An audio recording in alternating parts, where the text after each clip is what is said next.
Ladies and gentlemen, welcome back to Full Nerd Academia Podcast. It's your boy Bankai Merc, and today, my usual, I don't know what I'm saying today, like somebody different. And you, from the depths of your heart!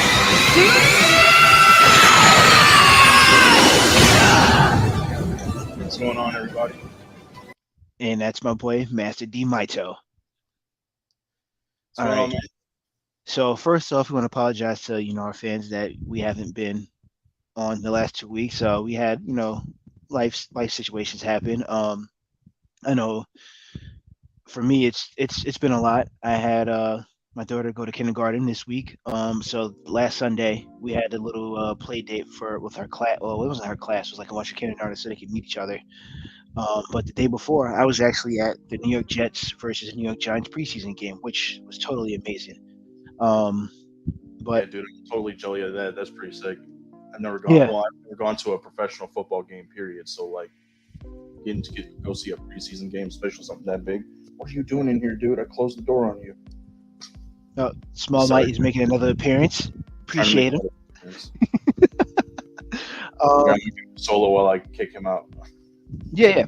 So I will say this: like the experience of going to a live action football game is probably one of the best experiences that I've ever been to.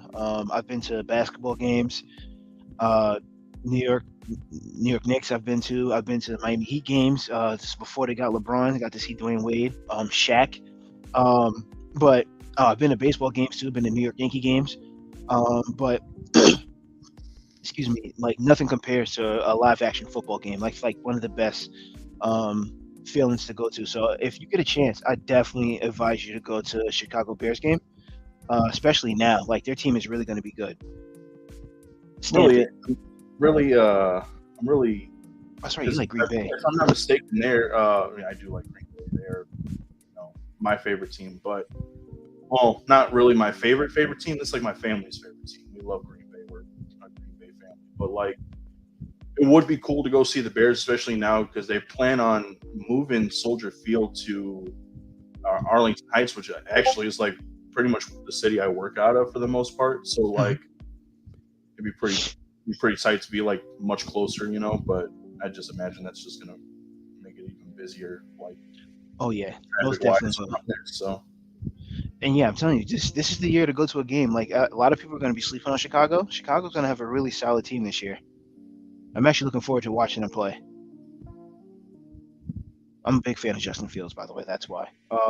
yeah. But yeah, so today, we have interesting lineup of what we're talking about today.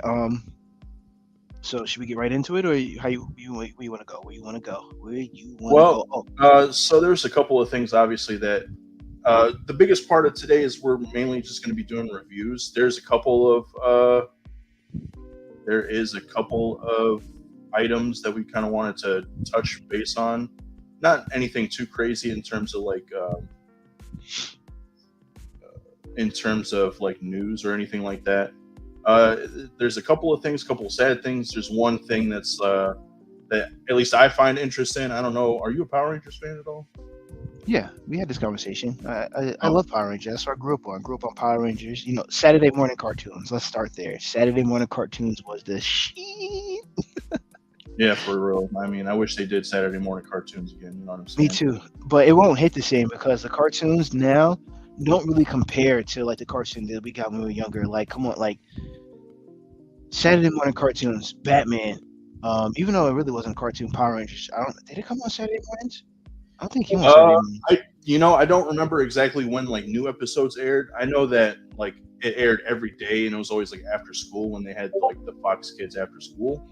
Yeah. Those were like reruns. So like they would rerun like the new episode after it came out. You know what I mean?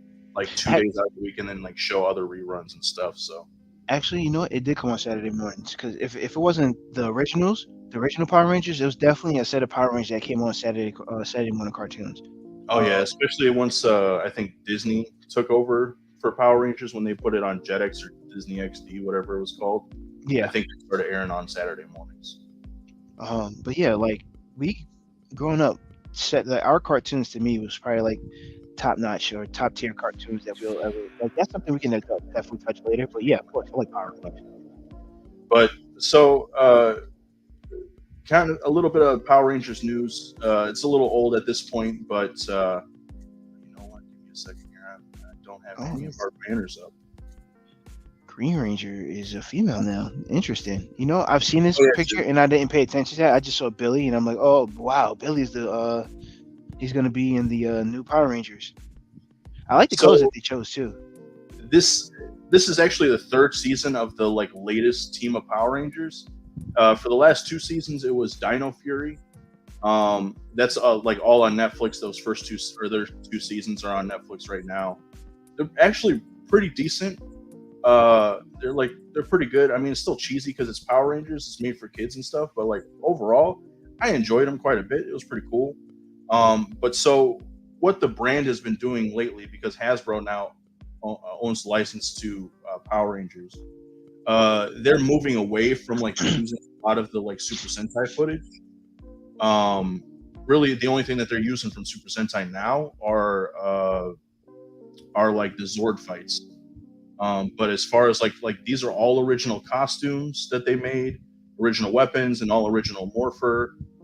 So they're doing it big. They're doing it big for the 30th season of Power Rangers. the 30th anniversary rather of Power Rangers. And earlier this year, I don't know if you saw it, but there was a special that came out from it was Mighty Morphin Power Rangers Once and Always. Yep. It was so good, dude. It was like very emotional. Just a very good story in general. And then as it turns out, the reason why Billy's on set with the new Rangers and stuff is because he's going to be playing the part of like a mentor character for the Rangers in this new season. They recently released like their opening cutscene or whatever, or their opening like montage, and he's part of it. He's credited as part of the cast. So I'm excited to see it. You know, I've been a Power Rangers fan for a long time. I got a lot of the figures and stuff. I have my own dream team of Power Rangers. So like to see him come back and be, you know, not only because like earlier in the year they had their 30th anniversary, but like to see him come back and actually play like in the new Power Rangers and stuff like that is pretty cool. So I'm excited to see. I have to agree. That Mighty Morphin Power Rangers, was it All in Forever? That's what it's called? Once and Always, I think. Okay, yeah, it was very, very nostalgic. To see a lot of those guys, especially Zach. Like Zach was like one of my favorites when it started out. Once he was really like off the show, then it became Tommy. Rest in peace to Tommy. And then same thing, Red Ranger. Jason was my favorite. Rocky was cool. Wasn't really a big fan of Rocky. I like Jason better. But you know, it's always nice when they come back and they try to like mentor the the new generation of Power Rangers. So and then the team ups where they're all there. I love that part too. But this part here is nostalgic to me too, especially the Green Rangers because she has the dagger. Yeah, if she does the okay, it's not the same, but like the fact similar. that she has like 2 daggers, but the fact that it's like kind of similar, and she's a dope character. She's actually she's one of my favorite. Aside from Tommy, Tommy's my all-time favorite Green Ranger, and I mean that just goes to show my age because like I was there from the very beginning. But like to see her like to see a Green Ranger that's female and B like she's a badass, like she's really dope. So like to see her like kind of take up that mantle and like carry on the legacy of like what a Green Ranger is supposed to be, I dig it. So yeah, same. But I mean, we can move on from there. You got anything else on the Power Rangers? No, like you said, I like the costumes. I definitely might have to watch the first 2 seasons of this. Yeah, they're definitely pretty decent. You know, like I said, there's a little bit of it's a little cheesy. There's a little bit of cheese, but again, these shows are made for kids technically. So like, there's going to be some cheese factor in it, but like overall, like it's pretty good. It's pretty decent. A lot of the character arcs and like the stories and stuff like that are pretty cool. So to see where it's going from here, like I'm excited. Moving on, we got a little bit of sad news, unfortunately, folks.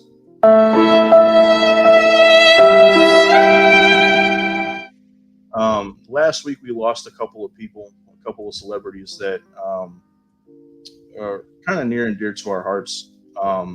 The first one up here is Arlene Sorkin. Now, for those of you who don't know, to us in the geek world, she was the first voice of Harley Quinn. That is Harleen Quinzel from Batman the Animated Series. This one hit kind of hard because I was like, oh man, like we just lost Batman, Kevin Conroy last year, and now we lost Harley this year. That really sucks. I know her mostly from her voice work. She's been in a lot of other things as well. One of the more famous things that I know that she's been in is Days of Our Lives, which is a soap opera for those of you who don't know. But other than that, I mean, to us in the geek world, she was Harley Quinn, and she always has been. She always will be.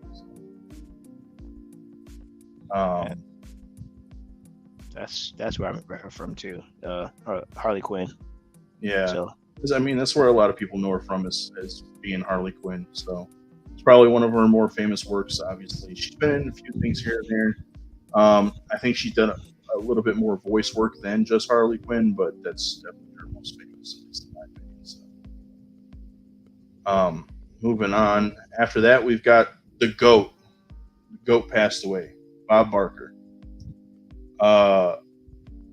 If you were a kid in the 90s, 2000s, probably even the 80s, when you were sick and had to stay home from school, you were watching The Price is Right. Mm-hmm. I used to watch it with my grandmother. Dude, I used to watch it with Ursula, my too. parents I used to watch it with my parents all the time. Anybody in my family, and it was just like, and it wasn't just like a when you were sick thing, but it was Price is Right is like a mainstay in almost any American household. You know what I mean? So like, and he was the host from the beginning up until I can't remember when Drew Carey took over. I know it was mid 2010s if I'm not mistaken, maybe even sooner than that. But like, needless to say, he was an icon in the realm of game show television, Agreed. American television, period. So Agreed. My favorite memory of Bob Barker is definitely is it Happy Gilmore? Yep, Happy Gilmore. Mm-hmm. The price is wrong, bitch.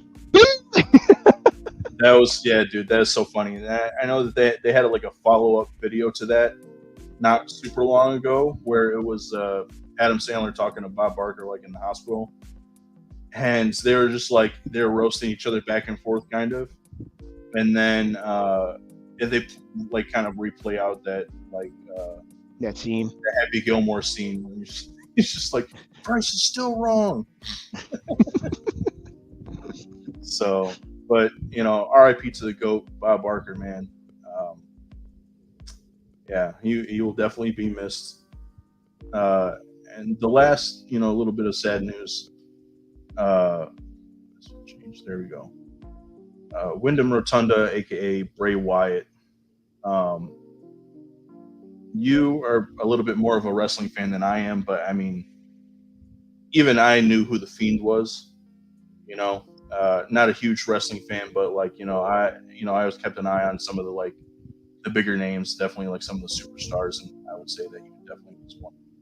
Oh yeah, most definitely was. He was huge, especially I love this move. He had one of the dopest moves there is called the Sister Abigail, and that's what caught my attention about Bray Wyatt. Outside of like his like demonic looking stuff, and then the family. But his move is so dope. That was like one of the reasons why I like Bray Wyatt was his move.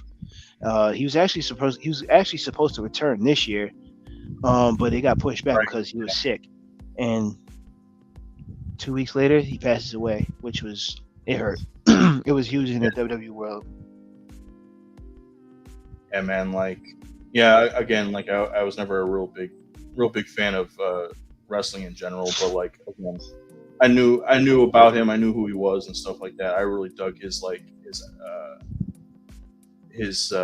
and his him as the Fiend. It was pretty iconic. So rest in peace to him, man. He, again, one of the goats of wrestling and stuff. And it really just sucks that planning on a return, only to for that not to happen. So, but now onto a little bit more uplifting news, something a little less down. We're going to go ahead and move into our reviews. Or actually, no, I take that back. We have one little piece of news. Not really news. It's going to be a little section we're going to call speculation station. So this was something that I saw recently that I thought was pretty interesting. I didn't see that one. I must have skipped over this one.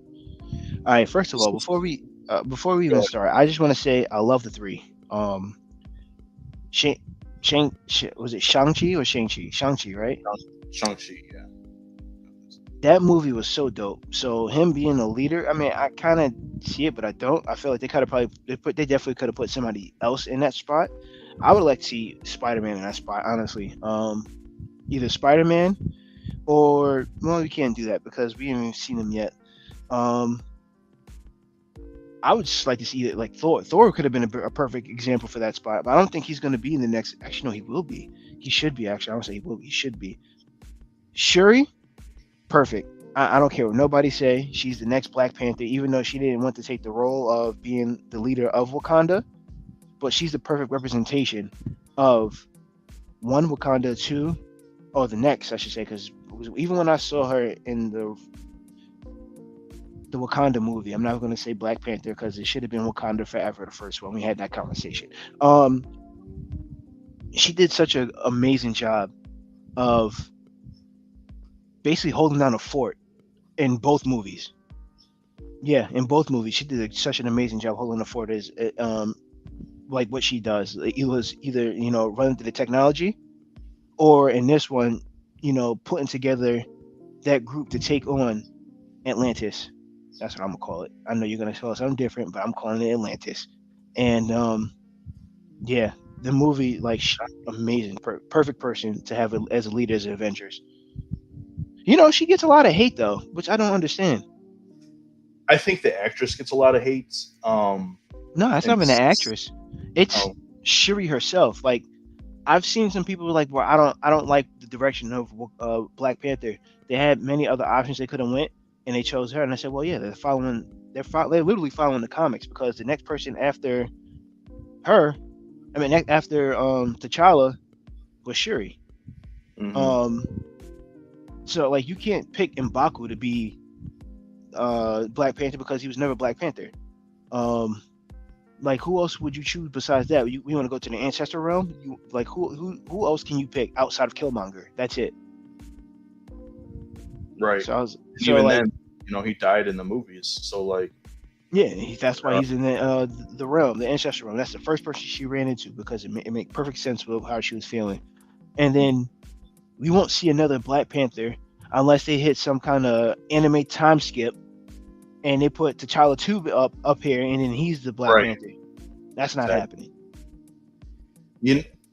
I've heard some speculation about, not speculation, but like some like ideas and theories out there where they say that maybe with the multiverse like things happening, there is an alternate Earth, or there is an alternate universe where he is older, and then he comes to this world, or like to this Earth, to become its Black Panther. Mm-hmm. Maybe, I don't know. I don't know necessarily how I feel about that, but I like that they got a young enough actor that, like, as he grows, he can kind of potentially grow into like a young Black Panther, like a really young Black Panther. You know what I mean? Yeah. Even like it reminds me of like you remember that movie, is an animated movie called Next Avengers?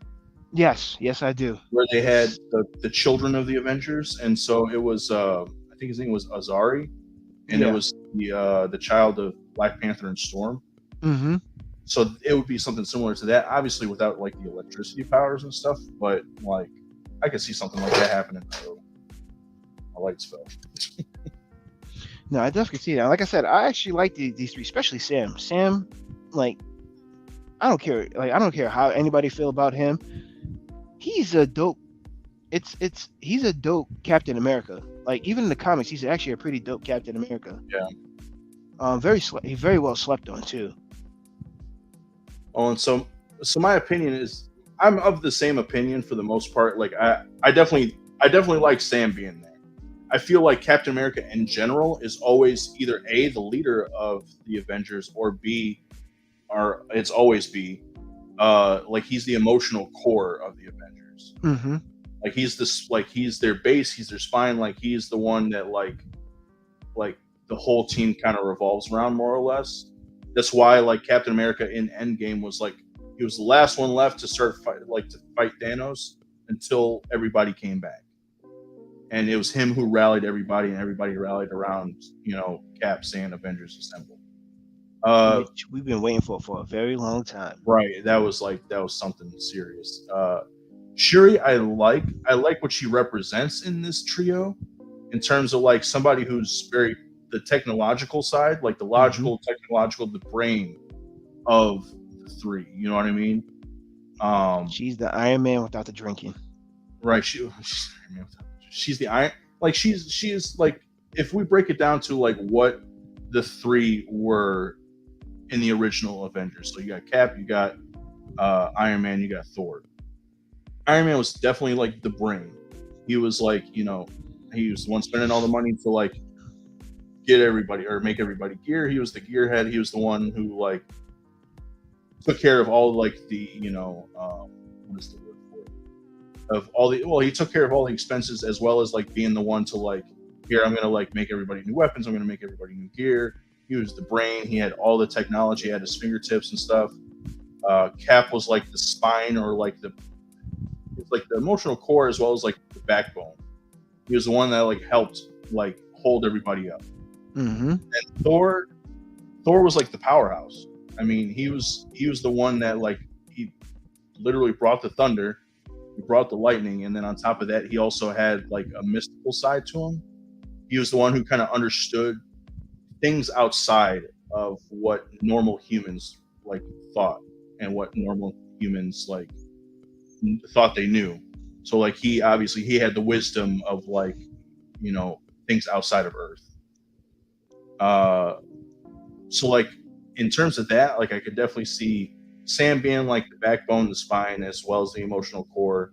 Shuri being like the logical, like the brain of the operation, and then Shang-Chi, like he's still. I mean, like in terms of like the mysticism and stuff like that, I could definitely see it because that seems to be where this version of Shang-Chi is like leaning towards. Yeah, you're right. Because he's So I don't from Wong. Right. So I mean, it definitely seems like he's gonna be teaming up with like Wong a lot more. And I think originally they kind of wanted Doctor Strange to be that, but like I think going this direction with Shang-Chi makes a lot more sense. If I were to change up any of these three, I would definitely keep Sam. That's what I was thinking. Who can you play Shuri with? Right now we can't because we don't have. There's a lot of key pieces that's missing, and the only other person you can put in her place is literally Spider-Man. Same thing with Shang-Chi. It would Spider-Man. be Spider-Man, but like I think definitely with the direction that they're going with Spider-Man, he has a lot more. Obviously he's going to be a big part of the team and like a big draw to bringing the Avengers together and stuff. But I feel like in general, well, see that. So in the comics, that's kind of the thing too. It's like Spider-Man he's the one who like connects everybody in some ways, because he's friends with almost everyone. Everybody, in the Marvel universe. He's friends with Hulk. He's friends with the Avengers. He's friends with the X-Men, the Fantastic Four. Literally, like all the teams. He's kind of the glue that like holds Marvel in general together. Yep. So like him not being like a face of the Avengers makes sense, but him being the face of Marvel makes a whole lot more sense. I wouldn't put Thor on this team just because Thor has another arc, and I don't think that him being like one of the big three on the Avengers is part of his arc. I was thinking Thor too. The only other person I could see like replacing Shuri would be Riri Williams, but she hasn't been fleshed out yet. You know what I mean? So Yeah, yeah, you're right. Um, She hasn't. And then for Shang Chi, I'm really trying to think of like who else can we put in his spot outside of it, Doctor Strange. it would be Wong was the Wong. only person. Yeah, Wong would be the only one to me because right now Wong is the Sorcerer Supreme. So like, and like even though he might not be more powerful than Doctor Strange, I definitely think like in terms of being a leader, he definitely takes a lot more serious than Doctor Strange does. yeah, yeah. So I mean, the three is interesting. This is a very interesting three. Um, I really can't see who else like we can change. Well, actually, you know what? I take that back. I will replace Shang Chi with Captain Marvel. That's what I was thinking. Like he's That makes a replaceable. lot more sense. That makes Yeah, more sense in terms of like being the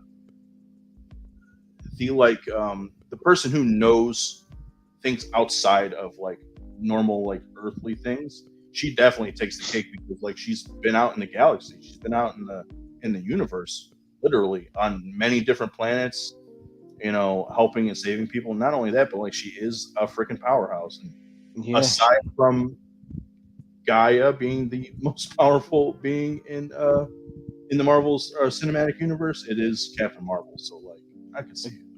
Yeah, that's why I felt like they should have put there as Captain Marvel. But we'll see, because I mean, like Kang's gonna lead to somebody else. Um, I mean, he's the big bad right now. Perfect. By the way, perfect casting for Kang. I gotta say it again. Like Jonathan Majors is man. Yeah, I really hope that they continue on with him. I don't know 100% if they definitively like said like they're cutting ties with him, but I know that speculation has been that. But I thought that he was acquitted of those charges, and it like the person came out and said that you know they were, I thought so too. I don't know. There's I haven't been keeping up with that news story for a little bit. One of the last things I read was there's something else that's come out, and I was just like, Like, come on, man, let that man live. Like, he got money now, and now you want to come out with these right, um, problems. right, exactly. I don't know, man. I guess time will tell. We'll see, obviously. Um, before we hit into our reviews, there's one other thing I wanted to talk about in terms of Marvel. There's been a lot of like speculation and like rumors kind of coming out lately about Disney, or not just Disney, but Marvel Studios sort of changing the way that they interact with Disney Plus. Have Yep. you been previous to this? Yeah, it's funny. I was actually listening to a video of that. That's what I was talking to you about Agatha. That's why I heard that from. But Okay, yeah. probably the same video that we heard then. So the funny thing about it is that um first off, I want to say Marvel's doing a great job. Like, remember how you and I were talking about where are the stories going? Mm-hmm. They fired two people from like that was in charge of all that. Those two people got fired. That was doing all the writing. So now they're gonna because they wanted to make sure Marvel was following what they were doing before because a lot of they seen a drop off of what phase we're in phase what 4? We're in No, phase 5, I 5. think. Yeah, so like phase 5, like a lot of people were saying like, oh well, this is not connected to this. Why? Like, why am I watching this? So now they got rid of those two. They can bring in two new people, and you want to make sure that the fan is getting that interaction or that feeling that they got from phase 1 to phase 4. So great job to them on doing that, so we can get that connectivity back. So it make us to bring people back in. So I'm actually excited to see what they're going to be doing, and I also know that they did say that they're going to cut the shows and turn them into probably like short films. I don't know if that was true. I did hear that too. So some of the things that I was hearing was mostly like what they plan on doing is they are still going to do shows, but they're planning on like cutting back the full on amount of shows. So rather than getting like 4 to 5 shows a year, we might be getting like 2. Okay. And that's also coupled with like the movies, which we would probably go back to getting like 2 or 3 a year. Hmm. Obviously, all of this is this is sort of like this is all speculation, but these are also based on some reports that people have been hearing. But it's speculation based on like what they plan on doing after the writer and actor strike, which is still going on, unfortunately. So hopefully this gets resolved before the end of the year, so that way that we can kind of go back to getting some content and stuff, because the way it's looking, like a lot of stuff is getting pushed to next year, and I think a lot of that has to do with this is stuff that we already have done, and in case this writer actor strike keeps going, like we need something to release next year, because otherwise they won't. Yeah, because right now it's definitely been a dry well on like stuff to watch. Like we have been blessed that we have been getting like some movies, well, some comic book movies, because the last thing that came out that we got was TMNT and Blue Beetle. Outside of that, really nothing. And then TV show wise, I know it's not really comic book, but I was gonna say Twisted Metal, but that's not comic book. That's literally a video game. It's in the same realm in terms of like nerd and stuff. So yeah. And what, Ahsoka was the last show that we got as of right now. It's the one that we have ongoing at the moment. Yeah. So like it's definitely been a dry well, a Secret Invasion too, but it's definitely been a dry well on shows, and we're stuck on watching repeats of shows that we want to watch. So yeah, like, come on, I need this thing to end as soon as possible. I need my movies, I need my shows. Well, there's that, and then obviously too, we want people to like make a livable wage for the art that they're giving us. And stuff Of like course, that. of course, chunk not change have out of their it. lives taken, right, and not have their lives taken over by computers and AI. You know what I'm saying? So Yep, because but AI can do so much. right. The other thing too, the one thing I want to say, the one thing I would actually like to see them do as opposed to shows, if they were to do a show, I would like maybe one show.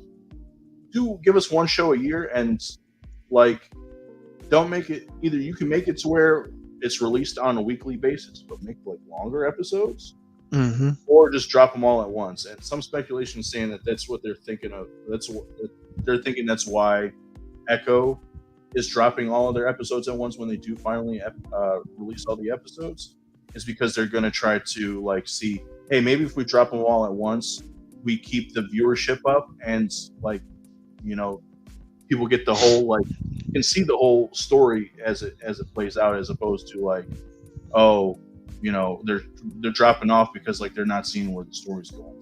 So, I agree. It makes more sense to do that too, because then your viewership is, I'm gonna say your viewership is there, because then they don't like it, they'll stop watching. I mean, right. all the episodes, or sometimes they're like, all right, well, this episode's not that good. Let's see what the next one is about. And then sometimes, a lot of, well, I won't say sometimes or a lot, but there's has been some shows where the first episode sucks, the pilot episode's terrible. Then you watch the next episode. All right, no, this is definitely better than I thought. For me, it was actually anime. Black Clover is the example. The first episode was boring. Yeah. And then I got to the next episode, I was like, all right, this is not bad. It's actually better than I thought. So yeah, like to me, it's best to do that. Like I hate waiting for a whole week to go by just to see another episode of another show. Like it takes forever, and I don't want to wait and watch that. So, especially if it didn't like grip you like right out the gate, you know what I mean? Yeah. So like a lot of shows lately, especially on Disney Plus, have been like, they start off so slow. And you're just like, I just want to know where this is going.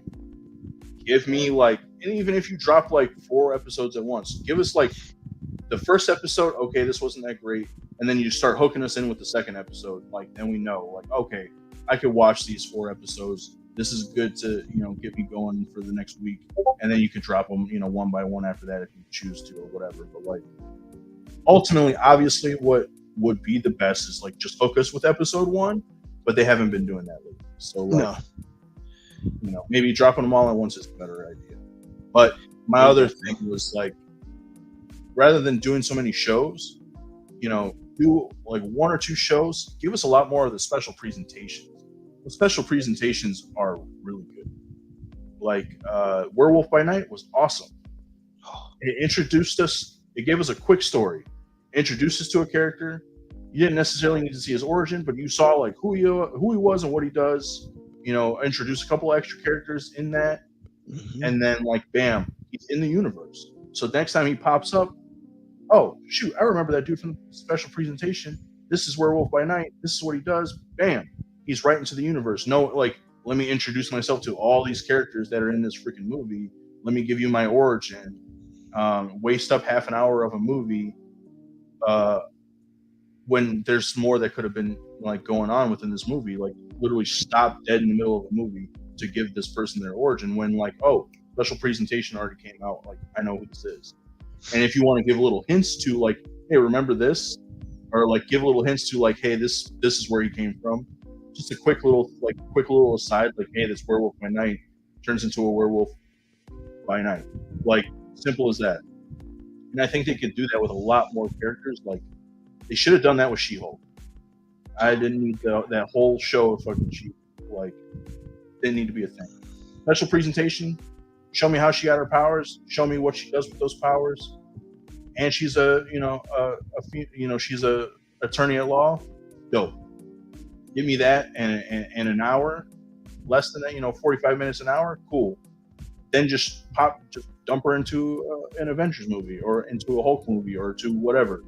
Oh no, she's definitely she's gonna be in the Avengers movie. That's a definite. She definitely is. She definitely is. There's no doubt about that. But like again, like I didn't need that whole thing. I don't. All right. So first of all, I only literally the first 3 episodes turned me off. So I was like, all right, this shit is boring. Now at this point, I'm just waiting for Daredevil. That's the only reason why I'm watching this now. I just want to see Daredevil. Really, just bring Daredevil. Just made her. Daddy.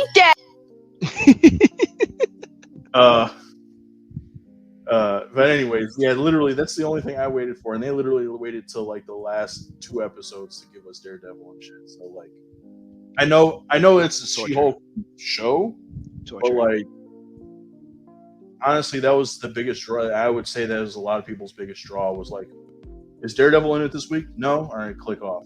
Like, so again, like the special presentations, like. Give us like again just one-offs, like one-off little stories about characters, and give us a quick like introduction to them. You don't even need to give us their origin. Just give us a quick introduction. Hey, this is what who this is. They're gonna be joining this team soon. Or like like what they do with the Guardians. Now it wasn't a super it wasn't like something that was like it had a big impact on the story, but it was like, hey, this is what they're up to now, and like, hey, look, Groot's bigger. Groot's bigger. Mantis is Star-Lord's sister. Okay, cool. Dope. Just give us a little, if you want to give us little stories in between the big movies or even in between the shows, dope. Do that for us. But again, all the content in terms of the shows that seemingly have no direction or any certain impact on the bigger story of the Marvel Cinematic Universe, giving us just a bunch of bland movies in terms of some of the ones that were in Phase 4, we don't need it. And I think going in a direction that's making it what the way they phrased it was making it like a special event. That's what made Marvel through the first 10 years. That's what made Marvel so awesome, was because we weren't getting as many movies every year. We didn't have the TV shows. It was it was oh, this is a special treat. Let's go see a Marvel movie. You know what I mean? Yep. I'm happy that they didn't do. I'm tired of seeing it from either character, Batman and Spider-Man. Their origins. Yes.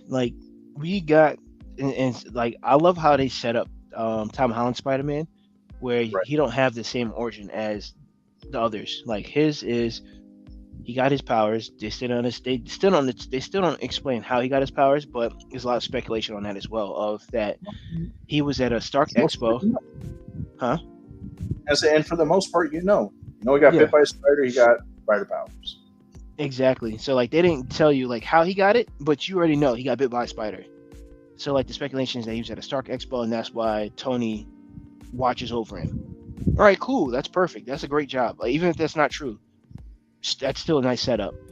Great power comes from great responsibility. He didn't get from Uncle Ben. He actually got from Aunt May, the person who's actually watching over him. All right, cool. You want to do it like that? To me, that's perfect. I mean, he's learning from his aunt, who she knew that he was Spider-Man. Perfect. Makes sense. Put it like that. She dies, just like Uncle Ben. Now he has nobody to watch over him, so he has to grow up to try to be his own character. Perfect. Dang, I love it. Well, And and then then not only movies that, too, you also learn that he also learned about his powers even more, which is great. right? Like through the three movies, he like is basically learning how to use his powers, and then like uh, not only that, but then at the end, like in Marvel Comics, at least up until a certain point, almost nobody knows who Spider-Man is. You know, Yep. at least for a long time, nobody knows who Spider-Man is. Not until Civil And War. a lot of people in this, not until Civil War, and then even then, after a while, they made a story to where like they took everybody's memory away from that. Spider-Man was Peter Parker, and then obviously, he'll reveal himself to certain people, but people that he trusts and stuff like that. So the fact that they kind of did that with this, in terms of like, hey, nobody knows who Spider-Man is. Like his secret identity is like everything to him. You know what I mean? Yeah. So I definitely like that they gave him it was his 3-movie arc was his origin story, and it wasn't like all of the first movie. This is his origin story. We get to see Uncle Ben die again for the third or fourth or fifth or whatever time. Like, I know technically the movies it would have been the third, but like we know because we've read the comics, we've watched the animated series. They've done it in all the animated series.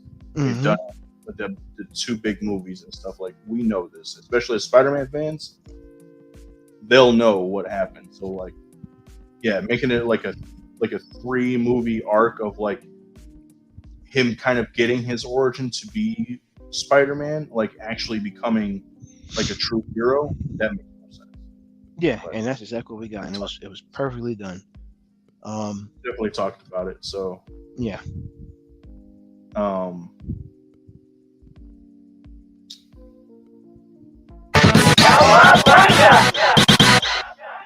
I love that game. That's my Perfect. favorite game.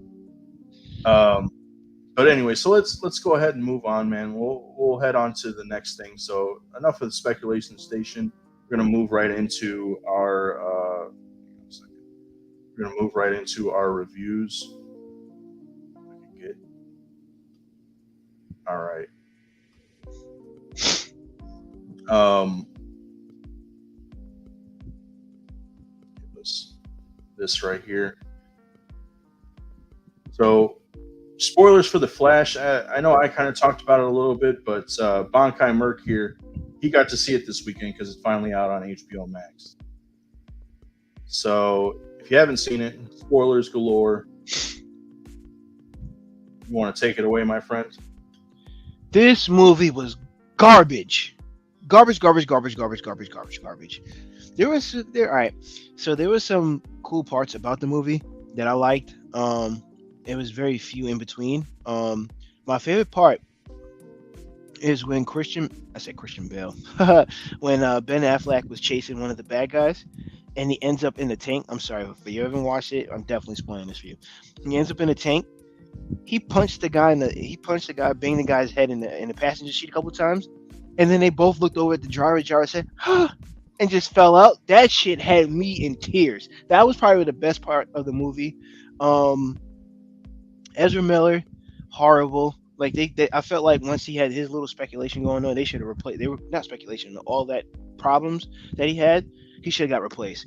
I'd rather have seen Grant Gustin, who is the CW Flash, be Flash in the movies, because to me he was a better Flash.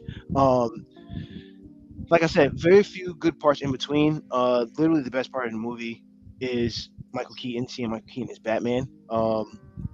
Man, that was so awesome.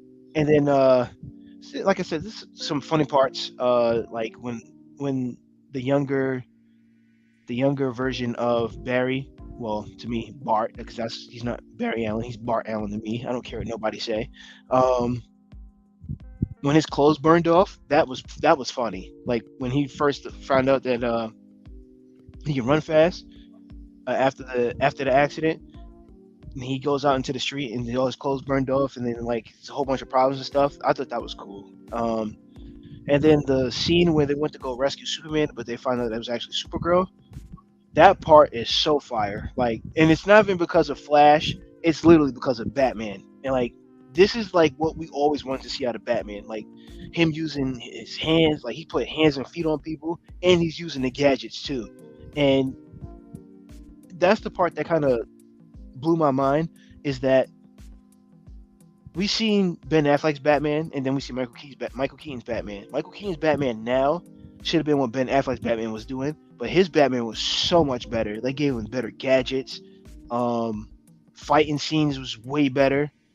Well, except for in this movie, but I think it was about equal. But Michael Keaton had a bigger rise. And then Supergirl was cool.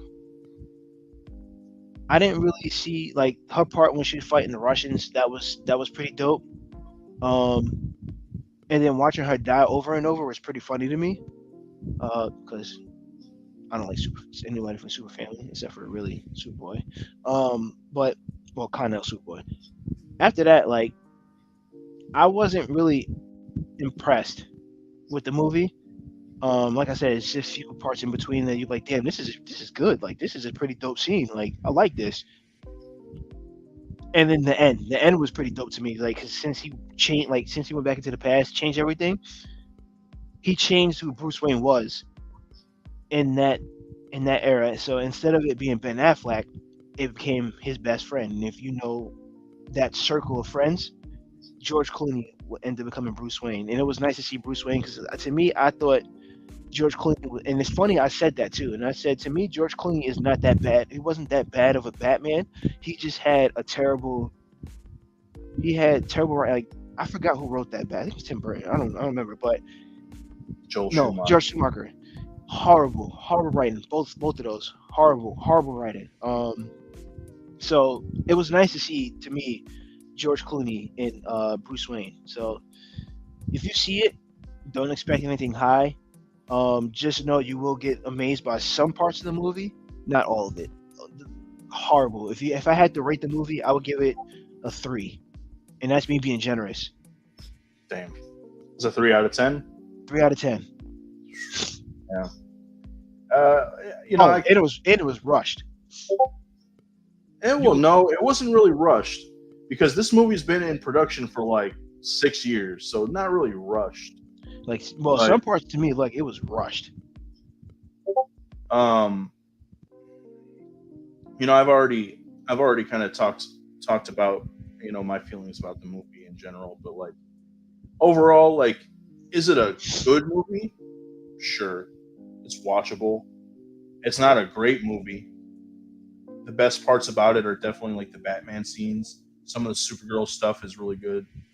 Um, some of the Flash stuff is not bad either, but like I think that what kind of takes me out of it is the fact that like none of us really liked Ezra Miller as the Flash in general, and then to find out that he's kind of a shitty human being on top of that made it like a much worse viewing experience.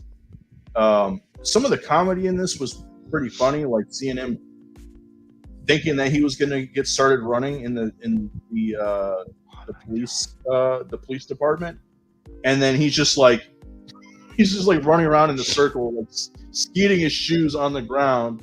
And he's just like, "Why am I not running fast?" Yeah, that part was funny. It had I'll me admit that. had me dying in the theater, dude. I was just like, "Oh wow." It wasn't police station. That was actually Central City College or something like that. Whatever college you went to, that's what that part was.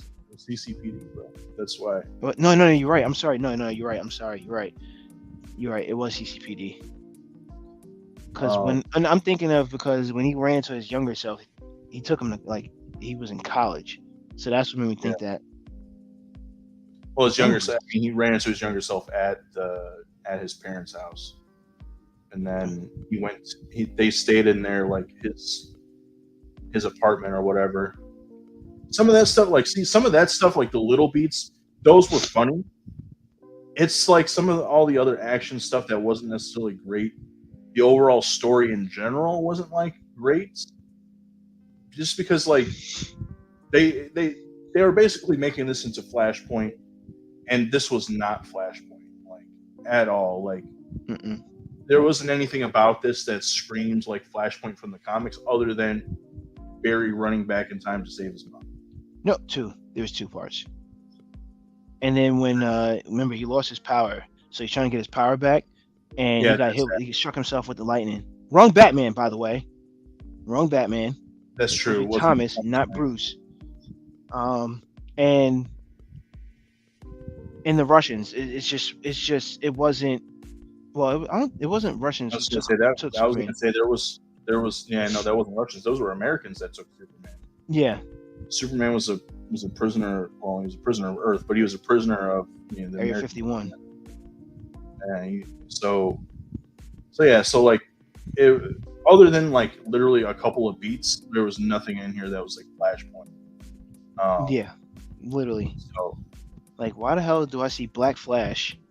Like, it was cool to see Black Flash, but it was a horrible Black Flash because Black Flash is literally supposed to look like Barry, but a zombie. yeah, I liked how that kind of came about. Like they showed Same. you like how Black Flash or Dark Flash, I think he's called in this, came Yeah. to be, and it's literally just like the other Barry, like Kept continuing trying to change. like right, trying to change the outcome. time each time he gets hurt, and like so all that stuff is just piling up on him. So that makes sense, but like yeah, just overall, like again, it was a good movie, but it wasn't over the top great. I really wouldn't want to see another Flash movie in this timeline, and definitely not with Ezra Miller. Me either.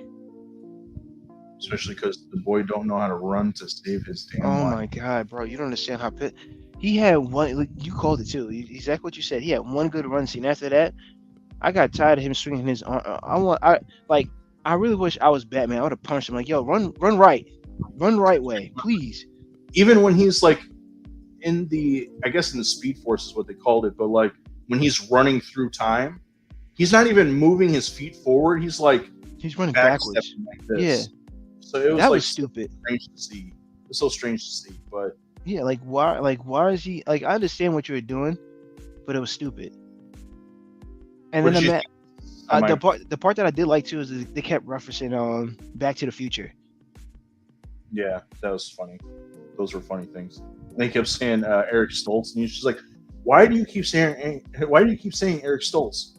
It was like, oh, this is an alternate universe, because in an alternate universe it would have been him instead of Michael J. Fox, but it almost was. But either way, what did you think of the scene towards the end when all the worlds are starting to collide and you're seeing all the different iterations of Superman or Batman?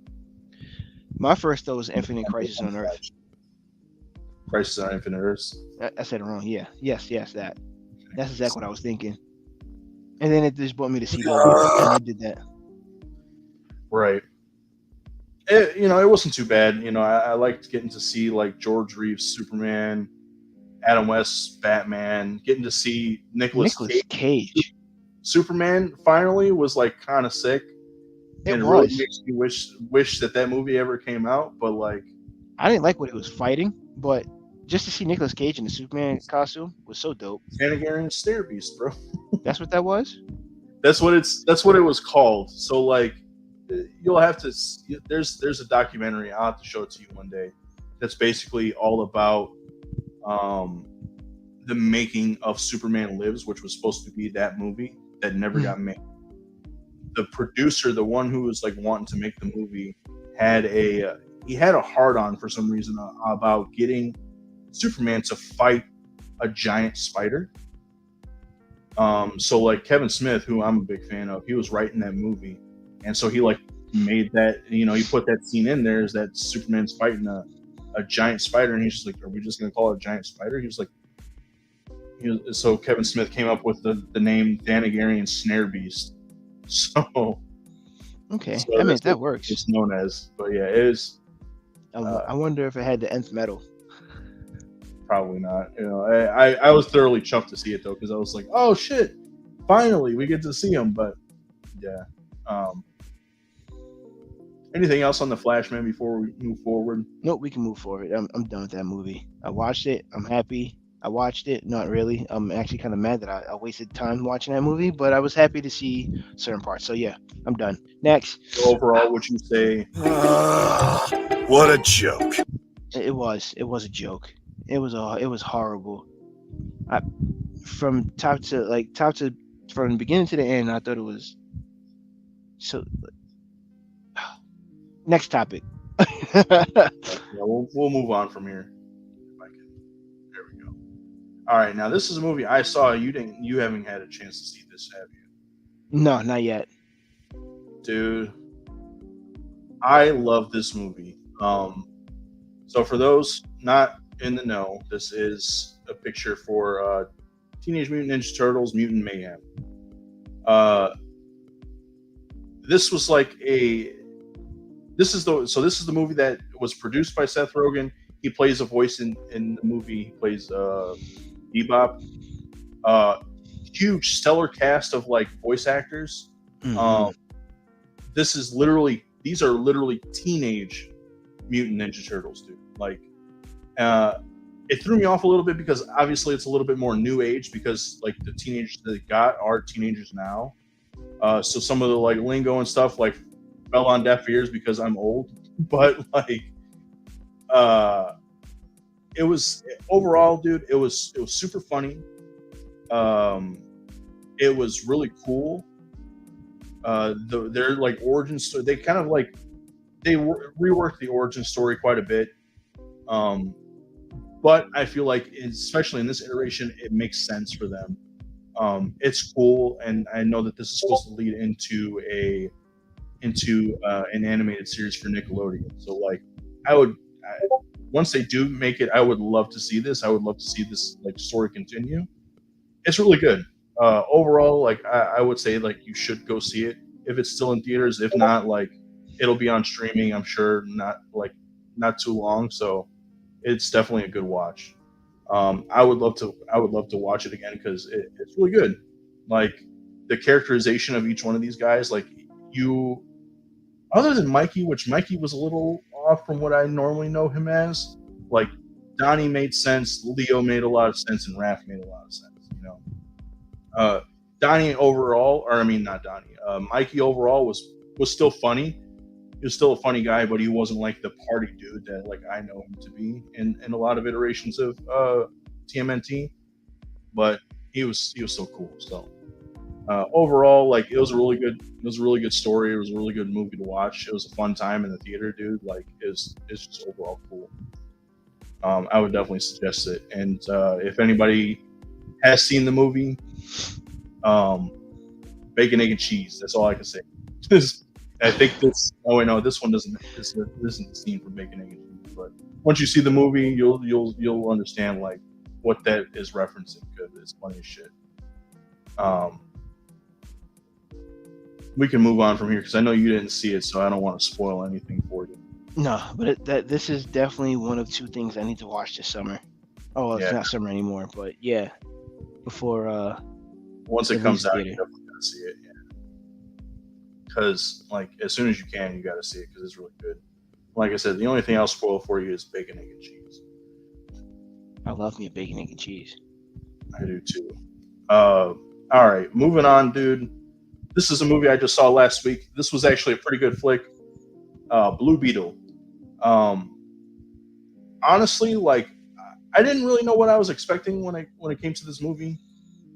But it was definitely a lot better than I had anticipated it to be. I think I kind of told you about this before. It started off kind of cartoonish to me. Mainly the villain, and not the villain he fights, but like the main villain of this movie.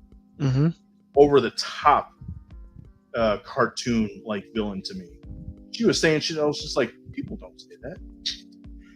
Who is the villain? Who is Blue Beetle's villain? That's what I started thinking after. Like, I don't know who his villain would be. Well, I mean, he's got a small rogues gallery. The villain in this is Carapax. Let's Uh, see. I won't know. Essentially, it's like it's essentially like somebody who has a similar power set to him.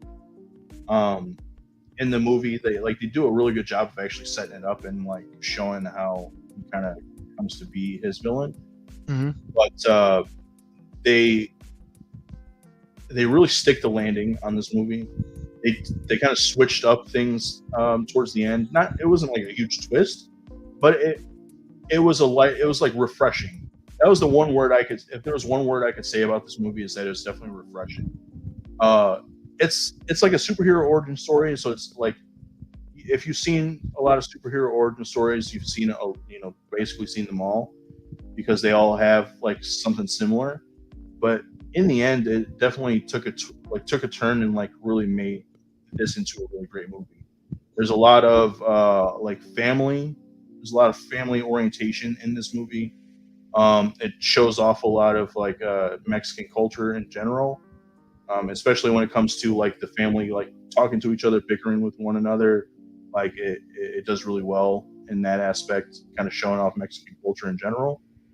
Um, but in the end, like it turned out to be a really good flick. So um, I'm just sad that like it hasn't been doing very well at the box office because it's a good enough movie to warrant like having a decent box office. Definitely a lot better than Flash. So like as of right now, I want to say that this is making less than Flash, uh, which sucks because this movie definitely deserves to make more than that because it's a much better story in general.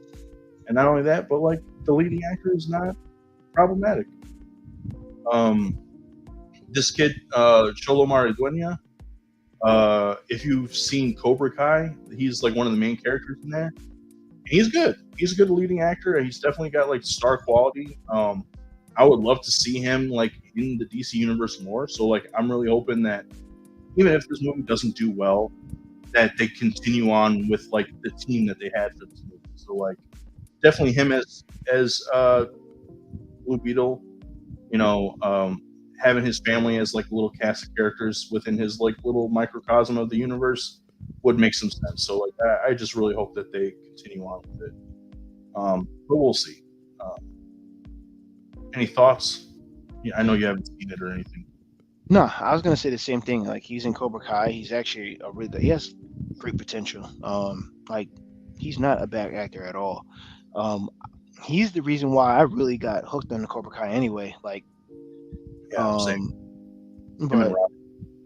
yeah, but I'm really hoping this movie does better than it's perceived because I think it's not doing well is because Blue Beetle's not a big character and comic book movies are starting to die down a little bit, especially DC. Like, not a lot of people like DC movies unless it's Batman or Superman. Right, and I think with the Flash, they've definitely kind of lost a lot of faith in the DC movies, as well as Yeah, like not having like a clear direction of where everything's going. But like the thing about this movie is like it doesn't tie into anything in terms of like they reference Batman, Superman, but they don't reference specific events. They don't reference specific like actors or any like specific Supermans or anything like that, or specific Batmans. Like they just reference them in there, um, and like you just believe like, hey, he's part of the DC universe, you know, because they're talking about those characters. But like again, it's a solid solo movie. Like I would love to see him play the part again. And I would honestly I would love to see this sequel because it does have like sequel bait. So like I would love to see where it goes. But I would like to see a time Teen will tell. Titans movie. Throw him in there, give him more popularity. Like that's what they need to do. Do it. Dude, like you're preaching to the choir because I would love a Teen Titans movie, especially one with like him in it. That would be pretty sick. Nightwing. Yeah, I'm telling you, that's exactly what they need to do. Throw a Teen Titans movie together, put him in it, give it like rise his popularity up because Blue Beetle's is he's not a bad character. He's not a what you want to call him, a B list character, C list. I say C. Um, No, I think in recent years he's definitely kind of moved up to at least a B tier character, just because like he does have some popularity in the comics. And I mean, aside from like, I mean, he has the bug theme, but like other than the bug theme, like he's more or less, at least this iteration of Blue Beetle, Jaime Reyes. He's a lot more akin to like a Spider-Man in DC universe or in the DC comics because he's a young hero. um, he's sort of put upon in terms of like he's got this amazing power that he didn't necessarily want, but he is, taking the responsibility with the power that he has to be a hero. Um, so in those regards, especially like with the bug theme and stuff, him and Spider-Man definitely are like interchangeable in terms of like, you know, being DC's like Spider-Man. So like, that's why I say like I would definitely like to see him do well in the, like to come back for sure in the DC universe. Like so, but yeah, I've always been a fan of Blue Beetle in general, and especially like Jaime Reyes' characterization of Blue Beetle. So, but all right, man, let's move on from the Blue Beetle talk. Let's move into My Adventures with Superman. Have you caught up on the last two episodes? Mm-hmm. Man, this show just keeps getting better, dude. It does. Like I don't know what they're. I don't. I want to know who like.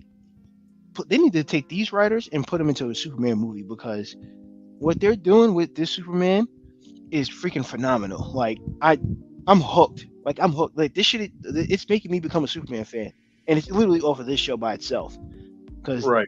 they're doing such that last episode when he finally finds out who the general really is. Mm-hmm. Fire. I was like, damn, they did that so perfect. I don't know why, but I was starting to speculate that maybe the general is Lois Lane's father because I keep got forgetting. that last episode. Huh? I got it last episode. Yeah. Okay, so you know what made me think about that? I was watching Superman. Well, I was watching Superman and Lois just to watch it. Yeah, and I was like, oh damn, I keep forgetting that he's a general. Oh snap, that would make sense. Bam, put it right in front of me. I say, yo, that's crazy. But man, like you said, the show keeps getting better and better each episode. It's not like I haven't seen literally one bad episode yet. Like it hit me last episode because at some point in the show, it might have been towards the end, I can't remember, but Waller calls the general Sam, and I was just like, Sam Lane? Oh shit, this is fucking Lois' dad. Oh crap. I was like, I forgot about it. Like same as you, I was like, I forgot. He's a general in the army too. And then the dark hair, the like skin color and everything started making sense. I was like, it's her dad. And then sure enough, in this latest episode, they show that it's her dad. And I was just like, oh man, dude, this is insane. Yeah, dude, like last episode, getting to see like what the reason why the general and like why Task Force X exists, like, is because like of an imminent invasion, and so like that like kind of goes to show like, oh, this is why he's got such a hard on for like Superman and capturing him, and like he captures him and then like is interrogating him, and like it's insane to see Superman in like that predicament, Yeah. And then I'm trying to think. Yo, and then seeing Amanda. Go ahead. Now, say he put the thumpers on Clark? Huh? On Clark. No, on Parasite. I'm talking about Superman. Oh yeah, towards the end of the episode. Mm-hmm. Yeah, dude, he really did. Snatch that man through the center of the body, and like that. Now, like that's what makes it even dope. Like they're showing he's still learning. He's still learning that he has powers. When he X-rayed him out, yeah, here you are. Come here. I was like, oh, he's dead. Dang. That's what I was thinking at first. And then like I like that they are going the anime route with this because like that's what it is like each time like a threat gets bigger and in this point literally bigger, like he has to rise to the occasion. Yep. You know? And that's the type of things that I like to see out of Superman because he is all like almost all powerful, you know. He's like that powerful of a character that like he's supposed to step it up, and like I like to see that they give him a challenge that each time he has to step up. And like the fact that they started the show with like yeah, he's got all these powers but he doesn't know how to use them, or he doesn't know how to use them properly, or he doesn't even know the full extent of his powers. So like each episode he's like learning something new about his powers and like how to use them or like how to rise to that occasion. And the fact that like even though this isn't an anime like traditionally, it definitely like takes its cues from a lot of anime. Mm-hmm. So like yeah, I really dig it a lot. And like you know what cracks me up the last episode when he took the kryptonite out the box and he was holding it like a dumbass. Well, he didn't know, so I can't call him a dumbass. But right. When he took the kryptonite out the box and it affected himself, and now he's starting to learn more about like what his weakness is. Even though like he right out of it, like that's twice that he snapped right out of the kryptonite. Right. Well, and then not only that, but like he, in order to save everybody, he took the kryptonite like straight up to the ship and like destroyed it so that so that they wouldn't get invaded and shit. And it was so dope that like it's like when Jor-El, like when the ship detects the kryptonite. He was like, oh, it's the poison. And then like you saw Brainiac's symbol come up, and at that point Brainiac took over the ship and was like, kind of neutralized the threat. Even though like Jor-El was like, no, like that's my son. You were like you don't know what you're doing, type of shit. Basically hoping Superman to try to stop it.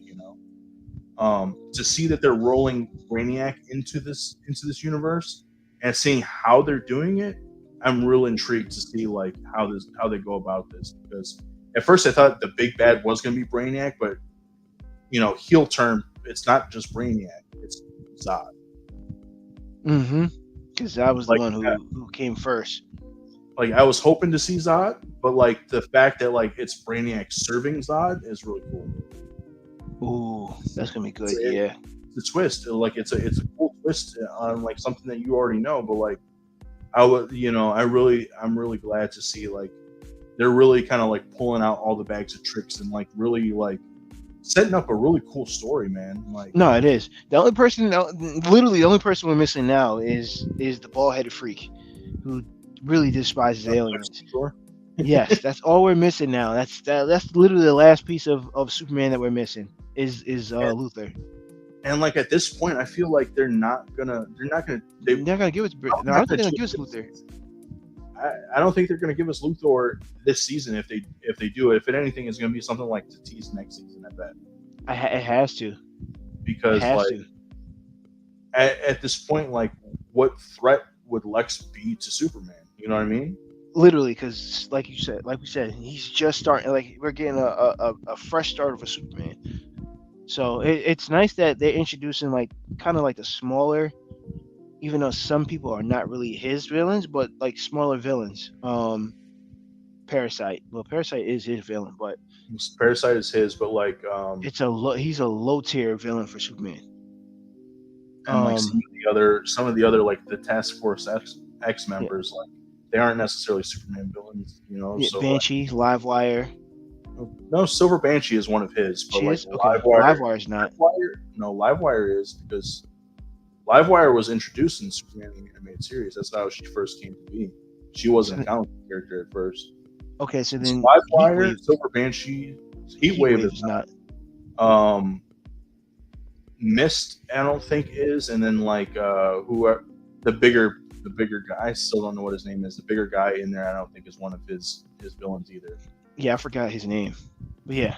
So it's nice that what they're doing, and then man, like must watch cartoon, must watch. Yeah, it definitely is a must watch. Like Like we say it every week. We've been saying it every week since we started watching it. Like this is definitely a must-watch show. Like him and I are not by any stretch of the imagination like Superman fans. We're definitely like Batman, Nightwing, like Bat Family fans, and like to get us on board with Superman with watching this show, like it's good. It's definitely good. Yeah, if it wasn't good, we would not be preaching about this. Yeah, no, we certainly wouldn't have keep reviewing it every single week. No. Oh, and then the last stinger before we move off of Superman. What do you think about Jimmy Olsen now, dude? I didn't see what happened to Jimmy Olsen. I don't remember. He got paid. He got mother effing paid, bro. Finally.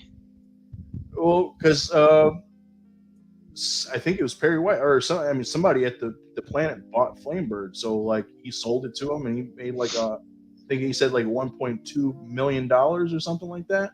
Oh wow! He just said it. I missed He that. said it like he said it like all casually at dinner, and he's like, oh yeah, by the way, my news guys, I sold Flamebird for $1.2 million, so now I'm rich, and he just keeps eating, and they're all looking at him like, what? Yeah, I didn't catch that part. Oh man, I gotta go back and watch that again. Yeah, it was pretty funny. It was just like it was a funny little thing like right towards the end there. So, but yeah, again, like if you haven't been watching it, you should like definitely pick up and watch My Adventures with Superman. They're doing some good stuff on that show. But now, Hold on, before you start, what is your background? What do you mean? What is my background? So I see like it looks like a bridge, but I know it's not a bridge. Ah, most impressive. It has a little hint for what we're going to be talking about today. You know, I got to rep my boy that on the dark side. You know, love me some Darth Vader. Oh, you didn't see mine, right? Hold on. Yeah, let's see. Let's keep it solo here. Little Mando action. Okay, I dig it. Who you got in the background there? Oh, can I? Oh wait. Oh, you can't tell. Trio? Yeah, I got the trio. So trio. Yeah, so two of the three out of that trio is like my favorite characters, especially from the Clone Wars, which is Obi-Wan Kenobi and Ahsoka Tano. I wasn't really a big fan of the Skywalkers, even Luke. I didn't really like Luke like that either. So like those two are definitely my favorite, along with like, was it no, it was Plo Koon's my guy. Like Plo Koon was my guy. Yeah. And Kit Fisto. Kit Fisto was cool, but Plo Koon, man. A lot. Kit Fisto? Yeah, I don't know why I like Kit Fisto so much. I think it's his name. You know, it's just so cool. Kit Fisto. Yeah, it is. That's why I like him, because it's his name. I was like, yo, he has a dope ass name. But Plo Koon, so dope. I was so sad to see him like go out like that in the movie. Yeah, same. Well, and Kit Fisto just got freaking struck down with one blow from fucking Palpatine. Like he survived the whole Clone Wars, and he was like one of the baddest fucking Jedi in the whole Clone Wars, and then he just gets so stupid. It kind of sucks, but like that's basically trying to say like that's how powerful Palpatine is. Yeah, but he was getting washed by Mace Windu. I mean, Mace Windu was definitely strong. I'm not gonna take that from him, but Kit Fisto is definitely better than what was portrayed on those movies. Same thing with Plo Koon. Dude, I like that. There's this one episode in Clone Wars with Kit Fisto where I think are they on Mon Calamari, or are they on not Geonosis, on Camino? I think they might be on Camino, but they're in like he's in the water, and like his species is aquatic. So just him like basically getting to like do his thing in the water, and like what's really cool is like I learned about him. Like he made a special emitter for his lightsaber that allows him to ignite it underwater, because lightsabers don't work underwater. So like because he figured like, hey, I'm aquatic, and I can do a lot of shit in the water. Like I'm gonna make my lightsaber be able to turn on underwater. So that was pretty sick. Is that the episode he fights Grievous? No, that's Okay. not the episode. Because in the episode you're thinking of, he loses his Padawan, Okay. and that's on Grievous's planet or in Grievous's castle or whatever. But if you guys couldn't guess, with all this talk of Star Wars and stuff, we're getting right into the last part of our show, where we will be talking about Ahsoka. So, spoilers for the Ahsoka show inbound here. I love. Let's. I love Rosario You want to give your Dawson. initial. You want to give your initial thoughts? Like what? What are your initial thoughts on this show? So if you like Star Wars, oh, hold on, there's another thing I got to talk about for this too. But if you like Star Wars, you're definitely gonna like Ahsoka. And if you like Clone Wars because of Ahsoka, you're really gonna like Ahsoka's show. So the tie-in is now it's past Rebels, so she's older. She's older than what she is, and they're really out to find. Damn, I can't think of his name, but it's Ezra Ezra. and General Thrawn. Thank you. I don't know why I couldn't think of General Thrawn. So Grand Admiral Thrawn. Grand Admiral Thrawn. You're right. I'm sorry. And I'm the general, bitch! but the tie-ins to Rebels to now with Ahsoka, and then seeing her in like different things, it makes so much sense. One, two, like the everything is just to me. It feels like I'm watching a Star Wars movie. Like the action is good, the storyline is actually really good, and to me, I haven't seen a real boring part of Ahsoka yet.